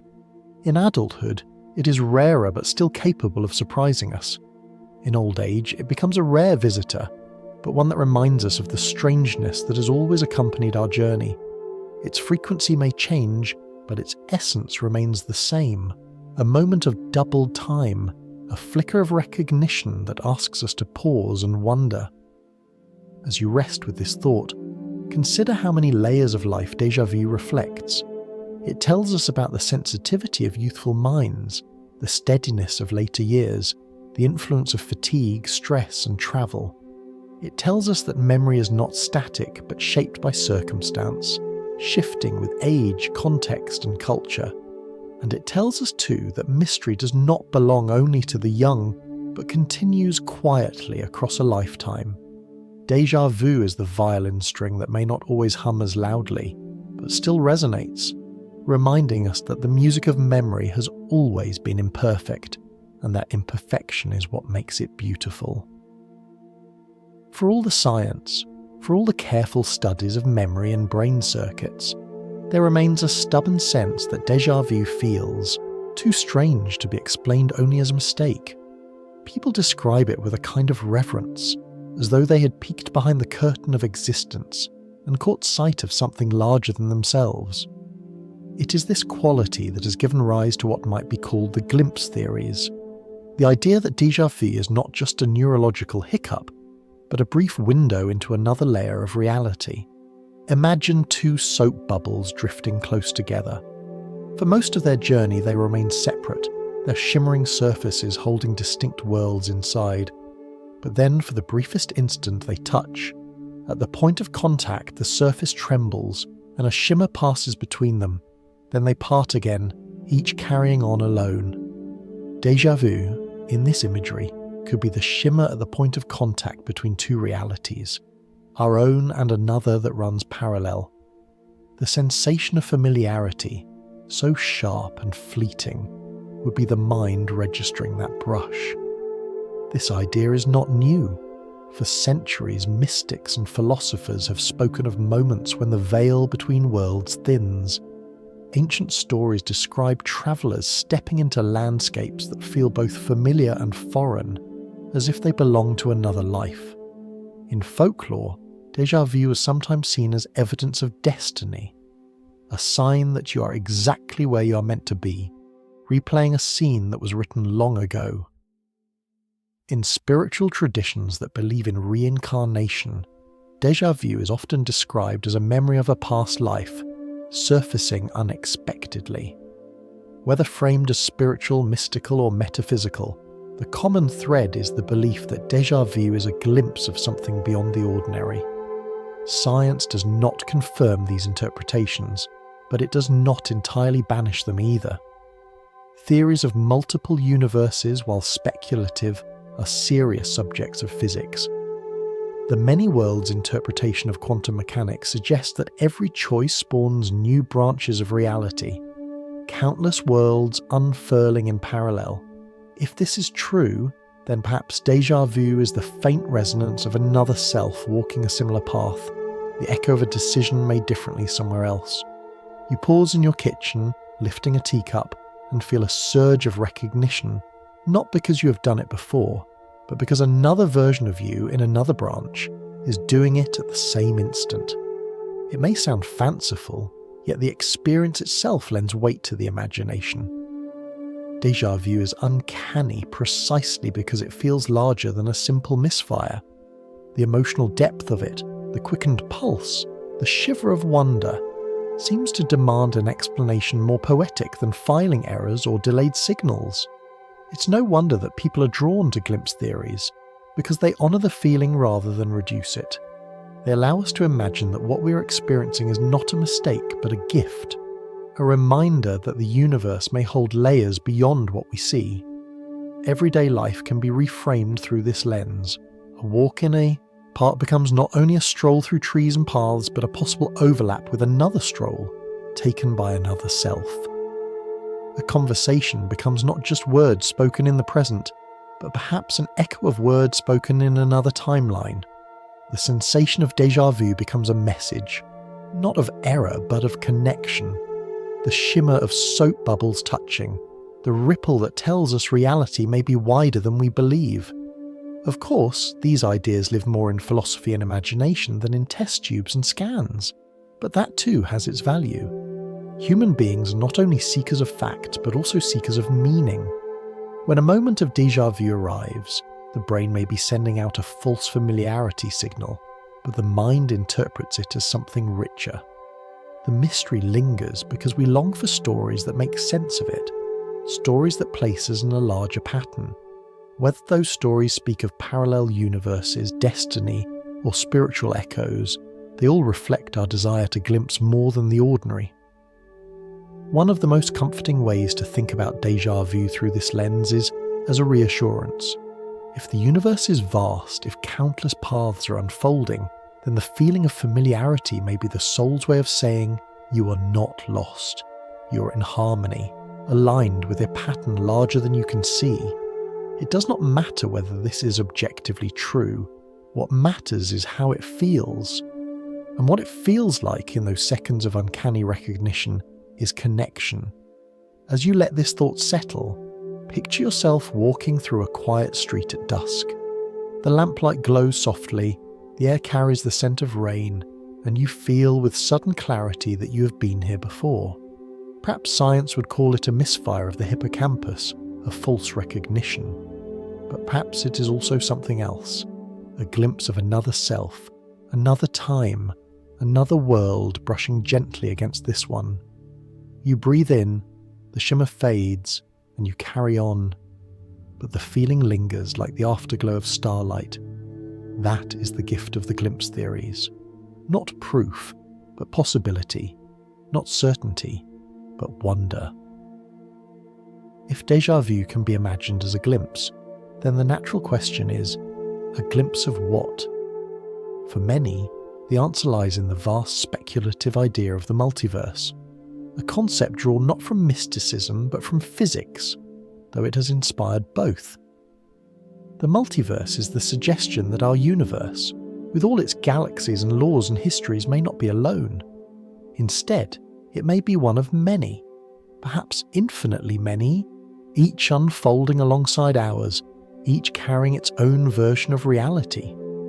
To picture it, imagine a library not of books but of worlds. Each book contains a universe, written in the language of physics, with its own beginning, its own unfolding chapters, its own characters. On one shelf is a book that tells the story of our universe, the one where you're listening to these words right now. On the next shelf might be another, nearly identical, except that a single detail is different. Perhaps the stars form in different clusters, or perhaps you chose tea instead of coffee this morning. If the shelves stretch endlessly, then every possibility, great or small, has its own book. The multiverse becomes the ultimate library, one in which reality itself is endlessly rewritten. In this imagery, déjà vu could be the moment when your hand brushes against the spine of another book. You feel for a second the presence of another story that runs close to your own. You cannot read its pages, but you sense its outline, and that sensation arrives as familiarity. It is as if your mind has momentarily skipped to a nearby chapter, glanced at a line, and returned, leaving you with the conviction that you have read it before. Physicists describe different versions of the multiverse, though they use terms more technical than these. There is the many worlds interpretation, born from quantum mechanics, which suggests that every time a particle faces a choice, this path or that, it takes both, splitting the universe into branches. There is the idea of bubble universes, in which the cosmos may be filled with countless expanding bubbles, each with its own physical laws like soap suds floating in an endless bath. There is even the suggestion that space may be infinite, and if it is, then somewhere out there, unimaginably far away, the particles have arranged themselves into a world identical to ours, down to the smallest detail. For our purposes tonight, the details matter less than the image. The multiverse is, at its heart, the suggestion that reality is not singular but plural. And in that plurality, déjà vu can be reimagined, not as a glitch or a filing error, but as a brush with another strand of existence, a resonance across branches, a shimmer where two bubbles touch, a borrowed line from another novel. Everyday life can be recast through this lens. You step into a classroom and feel you have sat there before. Perhaps in another branch you truly did, your life arranged so that this class was familiar. You meet someone new and feel you have known them all along. Perhaps in a parallel book you have walked beside them for years. Déjà vu becomes less an error of memory and more an echo of other paths, other stories. Of course, this is speculation, not science in the strict sense. There is no experiment that proves déjà vu as a window into the multiverse. And yet, what makes the idea so powerful is not its proof, but its resonance. The feeling of déjà vu is already uncanny, already larger than explanation. To link it to the multiverse is to honour that feeling, to place it in the company of the cosmos, where wonder belongs. Think of how comforting this can be.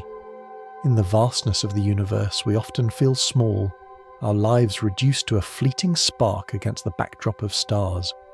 But if reality contains countless variations, then every choice, every moment, every heartbeat has echoes beyond what we can see. Déjà vu becomes the gentle reminder that you are part of something much larger, a chorus of realities humming alongside this one. The familiarity you feel is not only the echo of your own memory, but perhaps the faint vibration of another self, another path. There is poetry here, even if the physics remains uncertain. To imagine countless novels being written at once, each line unfolding differently, is to imagine a universe rich with possibility.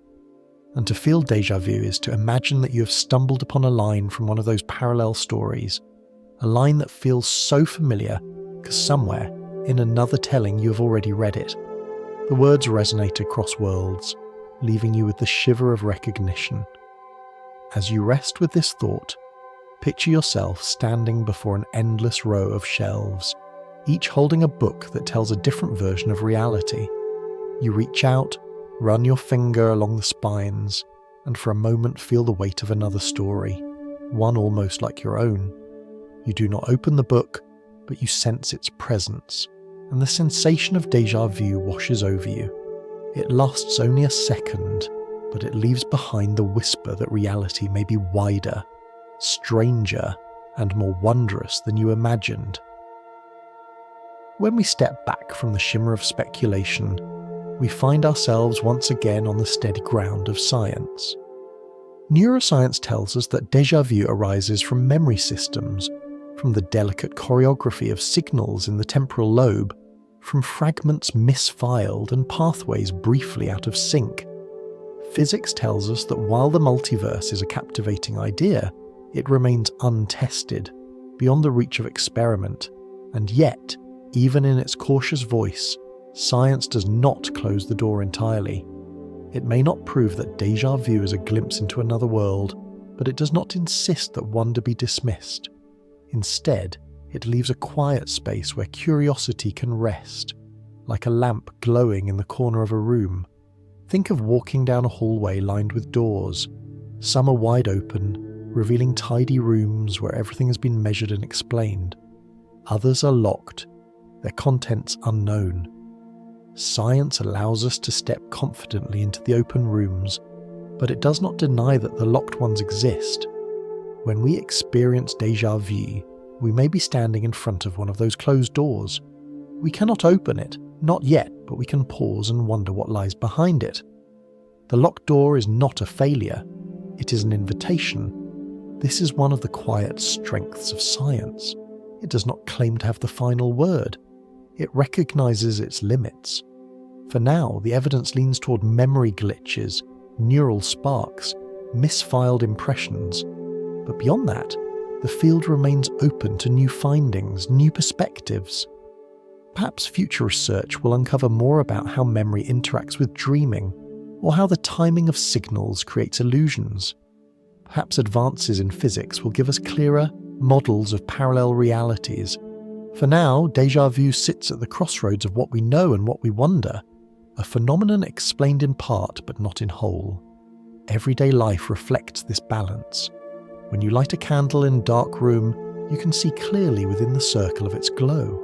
Beyond that, shadows remain.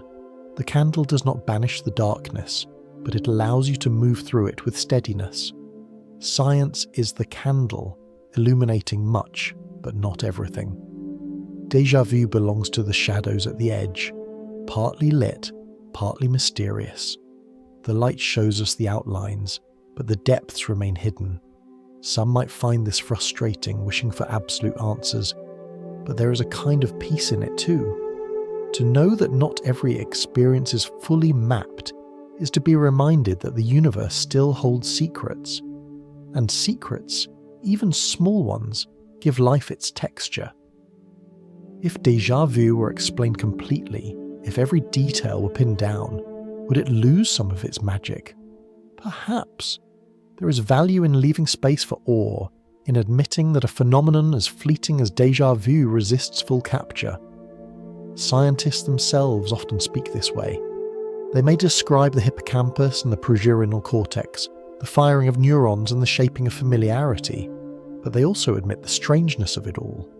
They recognize that the subjective experience, your heart quickening, your breath pausing, your mind whispering, "I know this," cannot be reduced entirely to data. Science can measure the glow of the brain, but it cannot yet measure the weight of the uncanny. That gap is where imagination blooms. Consider how this applies to your own moments of déjà vu. You may walk into a cafe, hear the clink of cups, smell the drift of roasted beans, and feel the tug of recognition. Science can tell you about misfiring circuits, but it cannot capture the shiver in your spine, the pause in your thoughts, the ripple of wonder. Both views are true, but they are not the same. One describes the mechanism, the other describes the meaning. Together they form a fuller picture, one that honours both explanation and experience. It is also worth noting that science and wonder are not enemies, they are partners. Science keeps us honest, reminding us not to mistake speculation for fact. Wonder keeps us alive to possibility, reminding us that facts are not the whole of reality. When you stand before the locked door of déjà vu, science may tell you what kind of wood it is made of, how the hinges are constructed, why the lock resists turning. Wonder asks what might be on the other side and invites you to dream. Both questions are necessary, and together they create a richer journey. As you let this thought settle, picture yourself walking at dusk along a quiet street. You pass a doorway you have never opened. Its frame is solid, its surface smooth, and yet something about it feels familiar. You cannot explain why.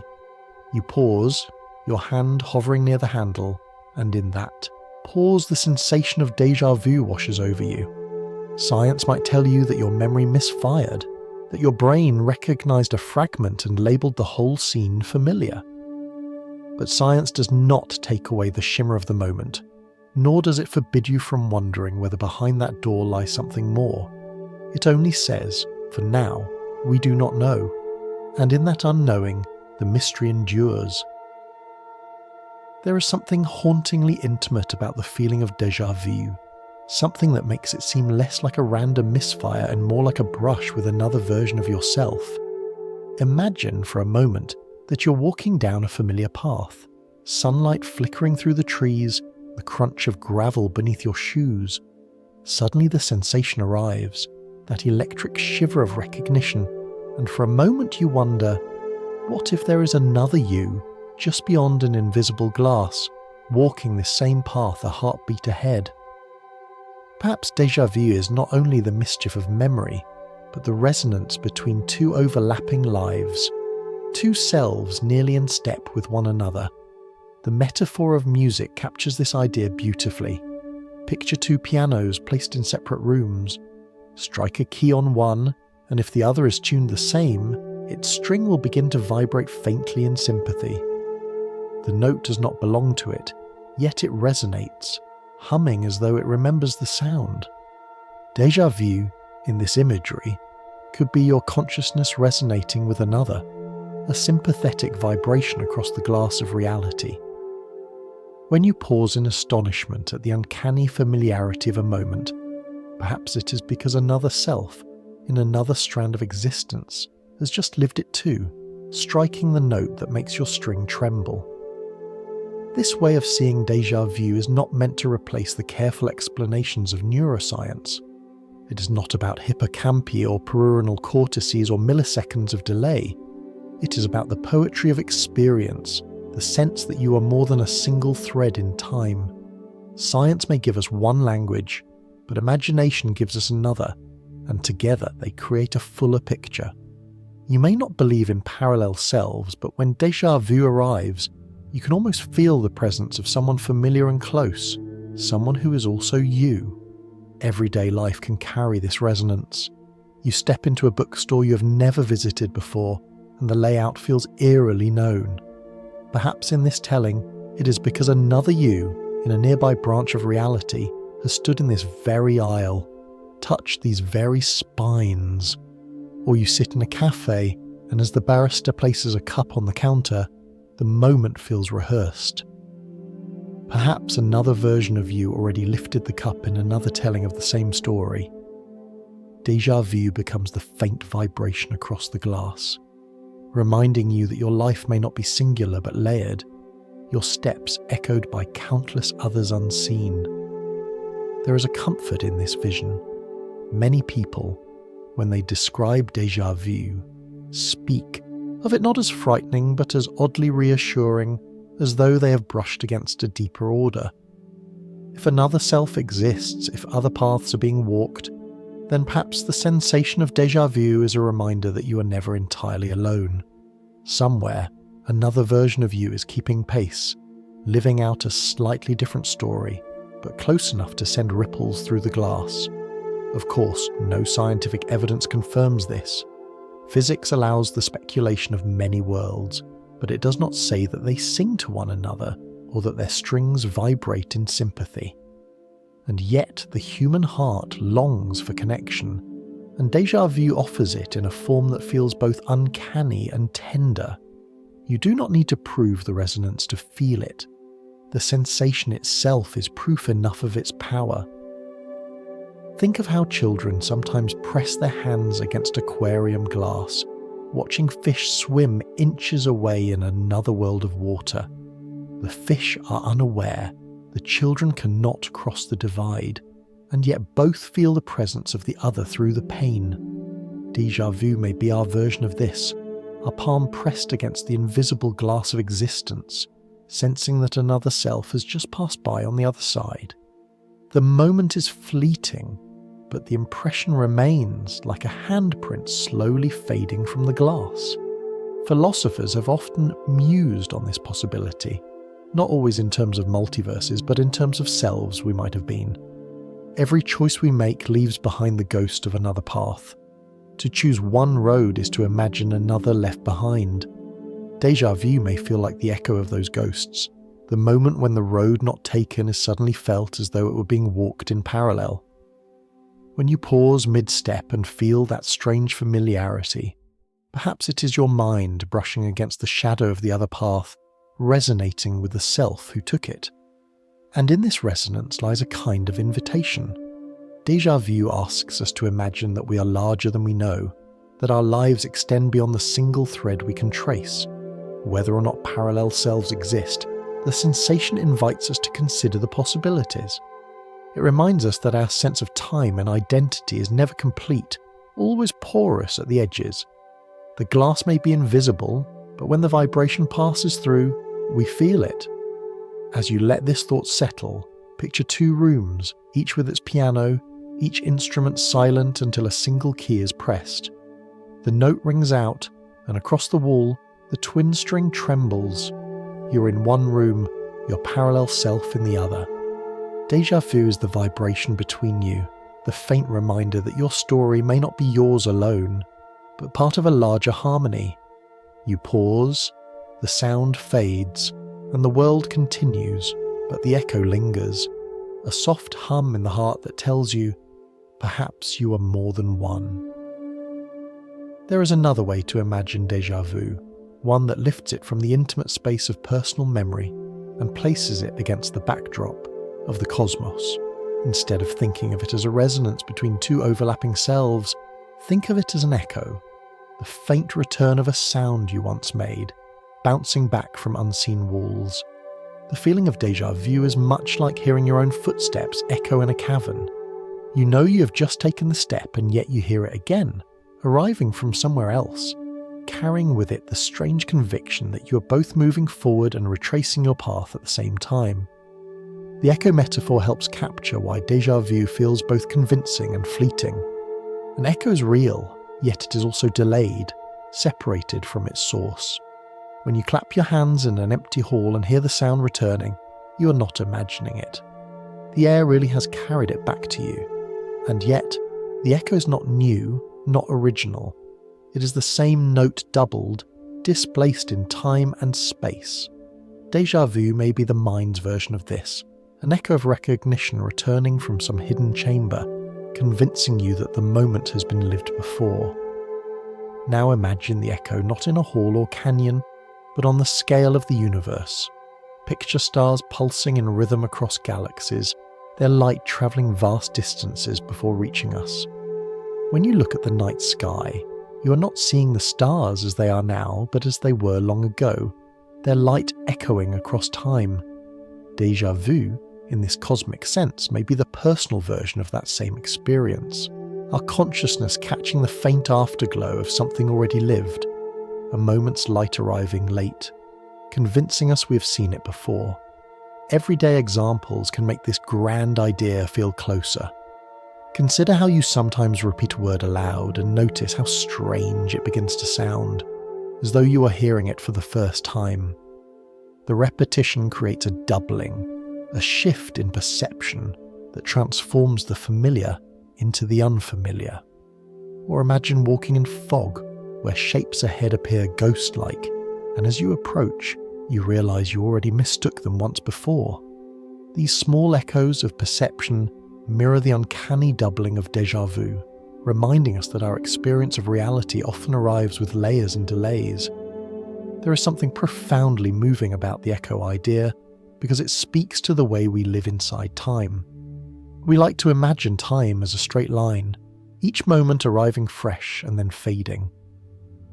But echoes show us that moments can return, that the past lingers as sound, as light, as memory.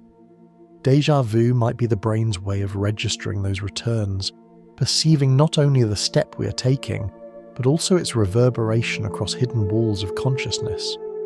The experience is unsettling precisely because it blurs the line between present and past. We're used to them being distinct, but in déjà vu they arrive together, like two notes harmonizing for a brief instant. Some speculate that if universes do overlap, echoes might be one way they touch. Perhaps, in another dimension, another version of you has just taken the same step, spoken the same word, lifted the same glass. The echo you feel in your chest, the uncanny shiver of déjà vu, could be the resonance of their action reaching you. Like a footstep heard across a canyon. The timing is never exact, but it is close enough to make you pause. Whether or not such speculation has evidence, the metaphor gives voice to the profound feeling that you're not only here, now, but also somehow there then. Even if we keep to more grounded explanations, the echo imagery remains powerful. Memory itself is built on echoes. Each time we recall something, we're not retrieving the original moment but recreating it, like repeating a sound that has already faded. The memory is an echo of an echo, and déjà vu might be the moment when the echo arrives before the source is fully recalled. That is why it feels so convincing. You're hearing the reverberation without knowing what produced it. Reflect on how echoes in nature often create beauty. The sound of a church bell rolling across hills, the call of a bird answered faintly by another, the waves lapping against the shore in patterns that seem both new and ancient. Déjà vu, too, has this quality of natural beauty, even when it unsettles us. It is the mind echoing itself, a reminder that perception is never as simple as we imagine. And perhaps this is why such moments feel profound despite their brevity. They are brief because echoes fade, but they are profound because they reveal hidden structure. When you hear your voice bounce back from a canyon wall, you're suddenly aware of the vastness around you. When you experience déjà vu, you're suddenly aware of the vastness within you, the chambers of memory, the layers of perception, the mysterious architecture of consciousness. The moment itself is small, but the awareness it opens is wide. As you let this thought linger, picture yourself walking along a quiet street at night. Your footsteps fall softly, and after a moment you notice the faintest echo, barely audible, yet undeniably there. It follows you, slightly delayed, a ghost of your own step. Déjà vu is much the same, the echo of recognition arriving just after the moment, convincing you that you have walked here before. You continue, the echo fading, but the awareness remains. The world is not only what you see in front of you, but also what reverberates within and beyond, a chorus of echoes reminding you that reality is layered and that even the briefest sensation can point to something infinite. When we think of déjà vu, we usually picture it as an isolated event, a hiccup of perception, a fleeting trick of memory. But what if we widen the frame a little further? What if, instead of treating it as an accident, we imagine it as a kind of signal, a reminder that the human mind is capable of perceiving more than it usually admits? Some have speculated that déjà vu may not only be a curiosity but a sign that we're slowly becoming more attuned to the subtle structures of reality, the faint vibrations that exist just beyond the reach of ordinary awareness. To hold this idea gently, imagine an old-fashioned radio. Most of the time it is tuned neatly to a single station, the music clear, the voices crisp.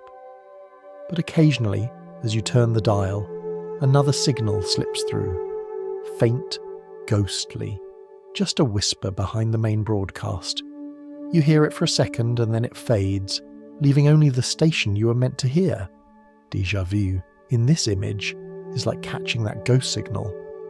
Most of the time, we are tuned into the steady channel of daily life, but now and then another frequency bleeds through, reminding us that more is playing in the background. Science does not yet tell us that this is true, but the metaphor offers something comforting. Perhaps déjà vu is evidence of our sensitivity, of the brain's ability to detect small mismatches, subtle overlaps. Instead of dismissing it as error, we might view it as the mind brushing against hidden patterns, like fingertips tracing faint engravings on stone. The patterns are always there, but only sometimes do we notice them.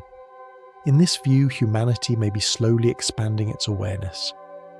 Just as our ancestors once looked at the stars and saw only lights in the sky, and later came to understand them as suns and galaxies, so too we may look at the flicker of déjà vu and see only a misfire, but one day understand it as part of a larger design. The journey of knowledge often moves this way. What begins as mystery, dismissed or feared, eventually becomes recognized as a piece of the greater whole. Déjà vu could be one of those pieces, waiting for us to see it clearly. Everyday life gives us hints of how this sensitivity might work. Think of how you sometimes sense that someone is about to call you, only to have the phone ring moments later, or how you catch the mood of a room before a word is spoken, feeling the tension or the warmth in the air as if it were carried invisibly. These are not supernatural powers, but extensions of ordinary perception, sharpened by attention. Déjà vu may belong to the same family of experiences, an extension of sensitivity that has not yet been fully understood, but one that suggests our awareness stretches further than we realize. What makes this idea compelling is not its scientific certainty, there is none, but the way it honors the feeling of déjà vu itself. When the sensation arrives, it does not feel trivial. It feels weighty, even profound, as though something larger is brushing against us. To say that we may be becoming more attuned to reality is to acknowledge that the experience has meaning, even if we cannot yet measure it. It is to admit that the human mind may be capable of perceiving more than the world we normally describe. There is also a quiet poetry in thinking of humanity as gradually tuning its instruments. Imagine the human species as an orchestra rehearsing a piece it cannot yet hear in full. Each individual, each mind plays a part. Sometimes, when the notes align, we catch a fleeting harmony, a glimpse of the music we are moving toward. Déjà vu, then, becomes the sympathetic vibration, the stray chord that hints at the greater melody. It lasts only a second, but it suggests that we are part of something larger, something still unfolding. Even if this view remains speculation, it serves a purpose.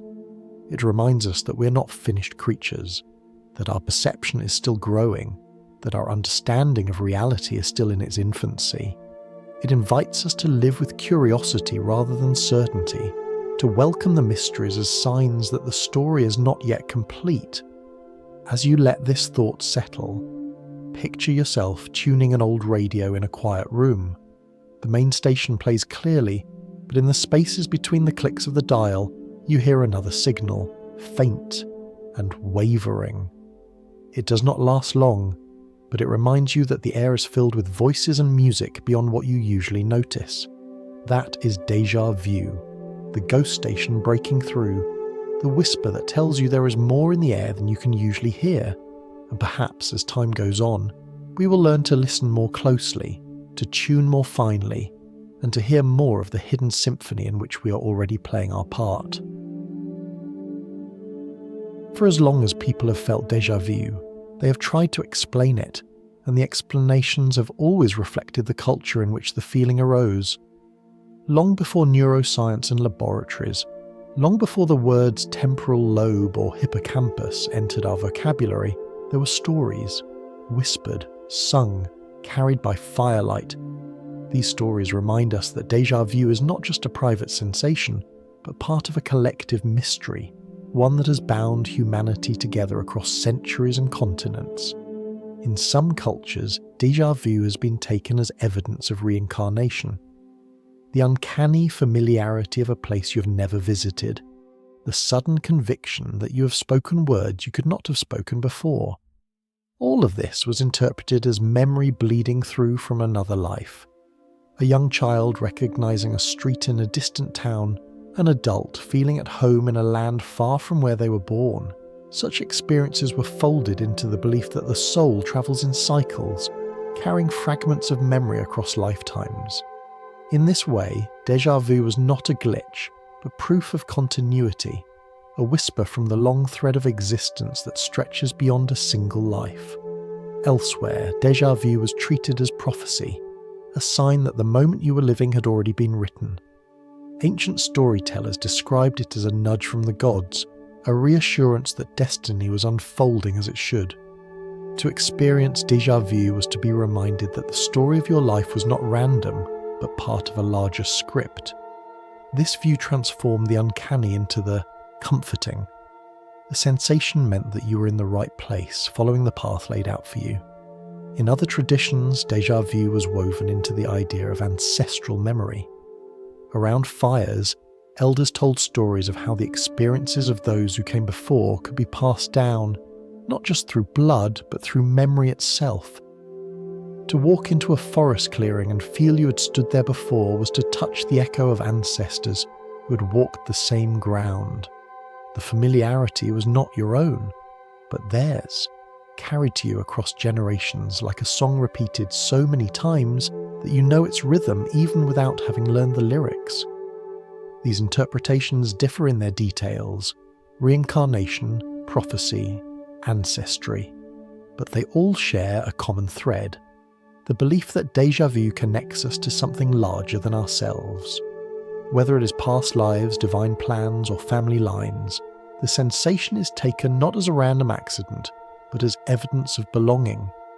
It reassures us that we are woven into patterns that stretch beyond the limits of one memory, one body, one moment. The universality of these stories is striking. Across continents, in languages that had no contact with one another, people describe the same feeling: the shiver of recognition, the pause of wonder, the conviction that they had lived a moment before. The details of interpretation varied, but the feeling itself was constant, suggesting that déjà vu is a deeply human experience rooted in the structure of consciousness itself. The fact that cultures so distant from each other all found ways to explain it only adds to the sense that déjà vu belongs not to one tradition, but to humanity as a whole. Even in literature and art, the phenomenon has left its mark. Poets wrote of déjà vu as a shadow of eternity, a fleeting brush with timelessness. Novelists used it as a device to signal fate, romance, or hidden truth. In modern times, films and stories have embraced it as shorthand for alternate realities, glitches in the matrix, or the uncanny doubling of experience. Wherever it appears, déjà vu serves as a reminder of mystery, a moment when ordinary life is interrupted by something that feels extraordinary. Everyday examples reflect this universality. A traveller in India may stand in a crowded bazaar and feel they have walked there before, just as a villager in Scandinavia might step into a snow-covered clearing and feel the same. A child in Africa may run through a village and pause suddenly, convinced the game has already been played, while a student in New York might feel the same conviction in a bustling subway station. Though the details differ, the feeling unites them. Each is participating in the same fleeting phenomenon, one that binds humanity in a shared, inexplicable thread. What makes these stories so valuable is not whether they are literally true, but how they reveal our need for meaning. Déjà vu is brief, fragile, almost impossible to hold on to, and yet it leaves such an impression that we insist on explaining it.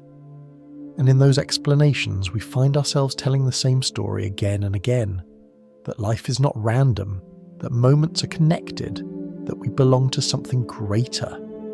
Whether that greater thing is framed as a past life, a divine plan, or ancestral memory, the conclusion is the same. Déjà vu is a reminder of connection. As you let this thought linger, picture a circle of people gathered around a fire in the dark of night. The flames crackle, sparks rise into the air, and one person begins to tell a story. They describe a moment when they walked into a clearing and felt they had been there before. Heads nod. Others share their own versions. The languages differ, the landscapes change, but the story is the same. Déjà vu belongs not to any one culture but to all, a shared human mystery, whispered across centuries, glowing like firelight passed from hand to hand. By now, we have wandered through many explanations of déjà vu. We have listened to the careful voices of neuroscience, describing misfired signals in the hippocampus, subtle delays in perception, fragments of dreams mistaken for memory. And we have also listened to the voices of culture and spirit, speaking of reincarnation, prophecy, and echoes of ancestral memory.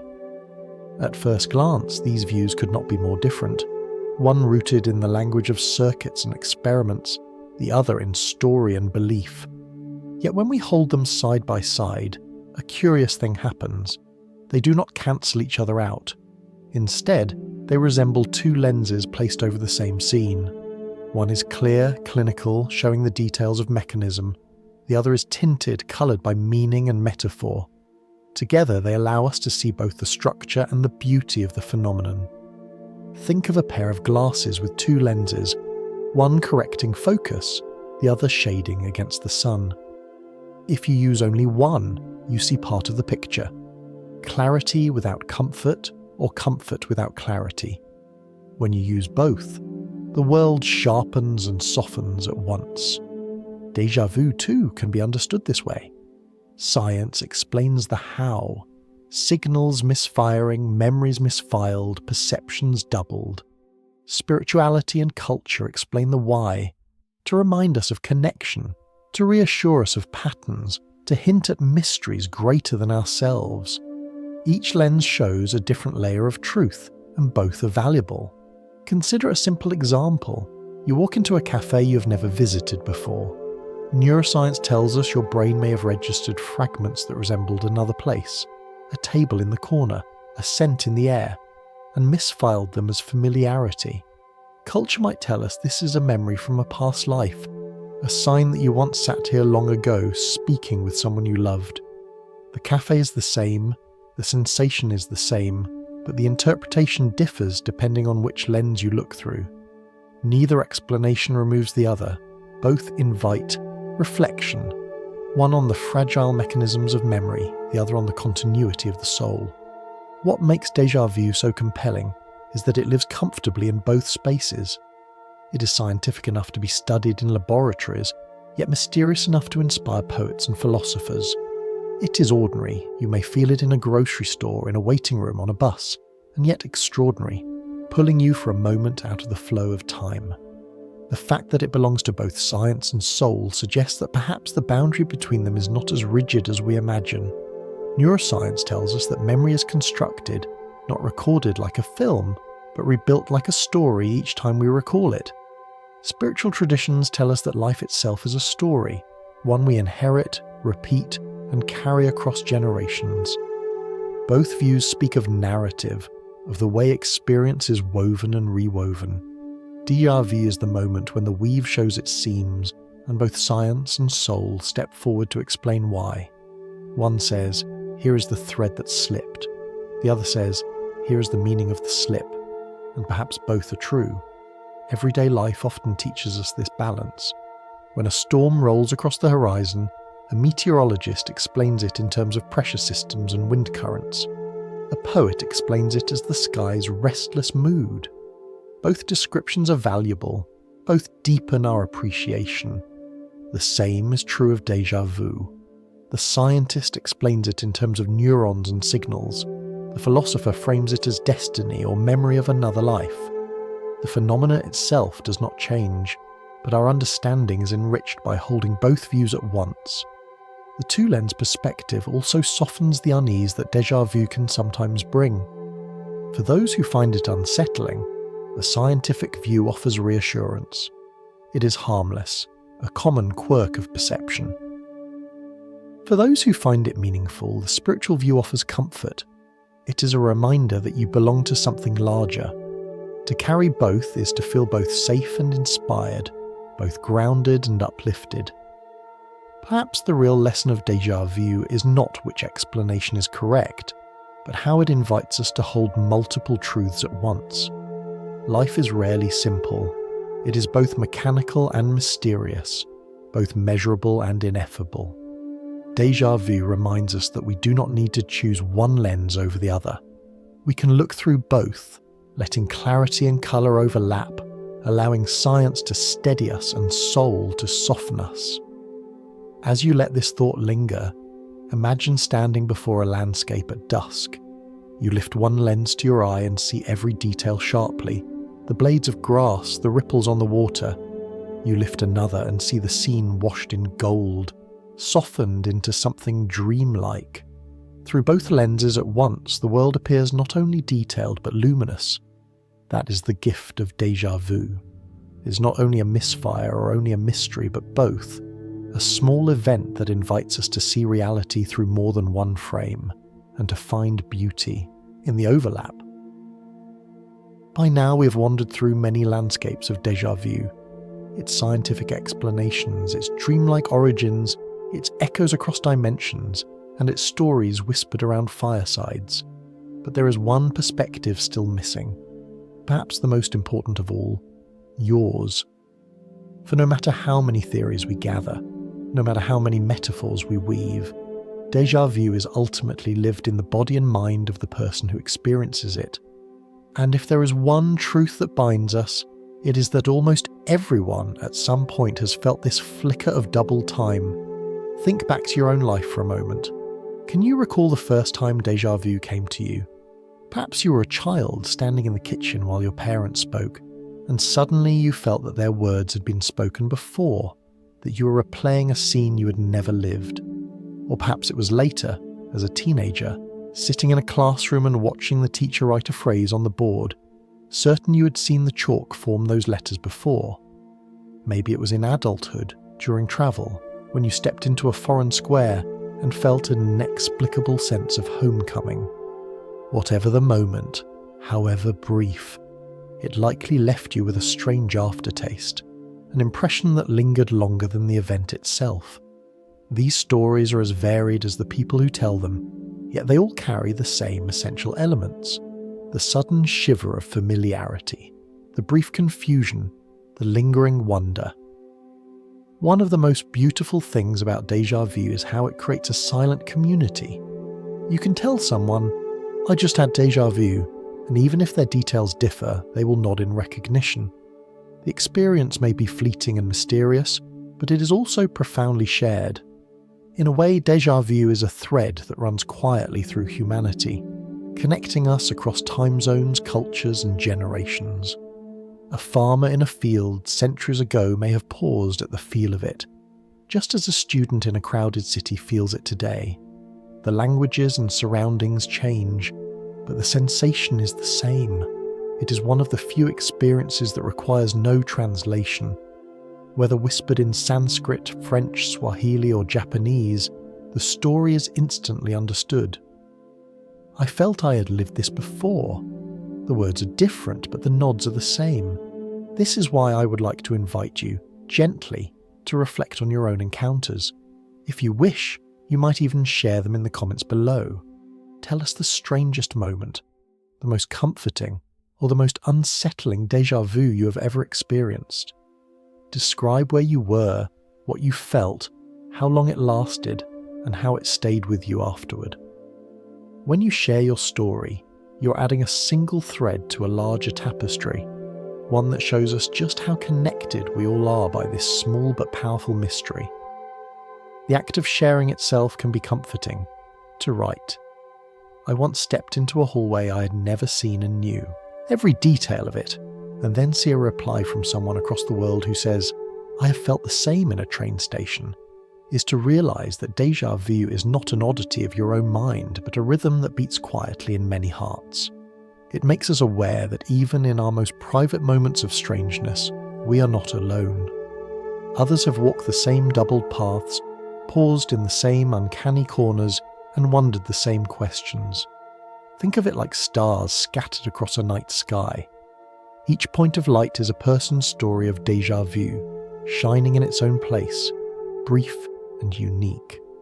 But when you step back, you see that the stars form constellations. The connections are not visible at first, but with a gentle gaze you can trace them, realizing that these individual lights belong to a greater pattern. Your story of déjà vu is one star among many, part of a constellation of shared human experience. In this way, déjà vu becomes less about answers and more about belonging. Whether we explain it through science, spirit, or speculation, the feeling itself remains the same, and it is this sameness that binds us. To know that millions of people across history have paused as you paused, felt the same shiver, the same uncanny doubling, is to know that you are part of a community of wonder. Even in mystery there is connection. And so, as we near the close of our journey tonight, I invite you once more to think gently on your own déjà vu. Let the memory surface, the classroom, the street, the cafe, the forest, and notice how it feels even now. Perhaps it stirs questions, perhaps it stirs comfort, perhaps it feels like nothing more than a curiosity, or perhaps it feels like a whisper from something larger. Whatever it feels like, it is yours, and in sharing it, you share in the collective story of humanity. As you let this invitation linger, picture people across the world settling into their own nights, some listening to this in quiet rooms, some on trains, some drifting towards sleep under distant stars. Each of them carries their own story of déjà vu. Each could sit by the same fire and say, "I have felt this too." And together, those stories would form a chorus, soft and steady, reminding us that even our strangest moments are part of a pattern, a mystery we share more than we realise. And so, we arrive at the end of our wandering through déjà vu. We have walked together through its unsettling familiarity, explored the corridors of the brain where memory is filed and sometimes misfiled, drifted into dreams where fragments linger, paused in laboratories where the feeling can be recreated, and lifted our gaze to the wide speculation of parallel universes and overlapping selves. We have listened to the voices of cultures, old and new, telling us that déjà vu might be reincarnation, prophecy, ancestral whisper. And finally, we turn toward one another, sharing personal stories that form constellations across the night of human experience. Now, as the journey slows, what remains is not an answer, but a hush. Perhaps that is the truest gift of déjà vu. It does not resolve, it does not stay, it simply arrives and vanishes, leaving behind only the echo of wonder. And in that echo is the reminder that the world is never entirely explained. No matter how carefully we map the circuits of the brain, no matter how richly we imagine the multiverse, no matter how many stories we tell around firesides, there will always be a corner of mystery. Déjà vu is one of those corners, small, fleeting, yet powerful enough to pause us in our steps, to remind us that reality is stitched with seams we cannot always see.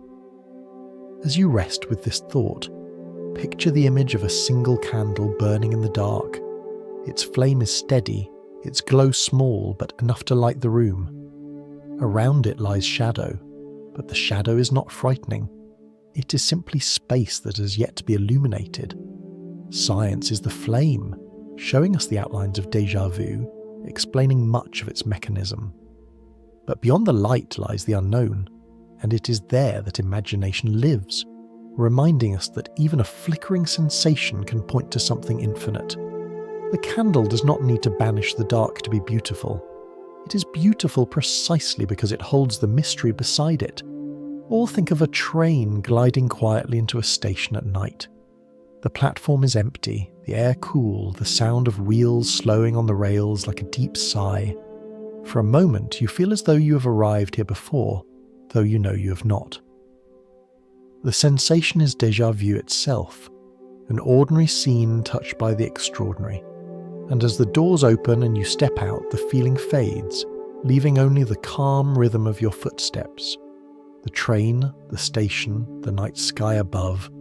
Ordinary once more, yet forever tinged with the faint glow of mystery. What matters most, perhaps, is not whether déjà vu is a glitch of memory or a glimpse of another world. What matters is that it reminds us of the unfinished edges of our knowledge. It invites us to pause, to feel the uncanny and the profound in the same breath.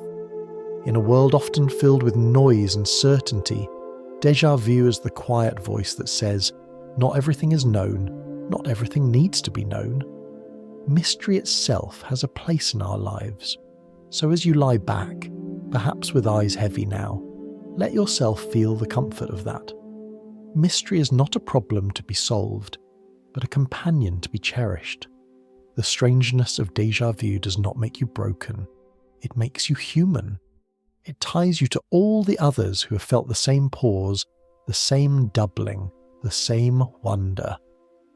And in that connection, across cultures and centuries, you're reminded that you belong to a story larger than your own.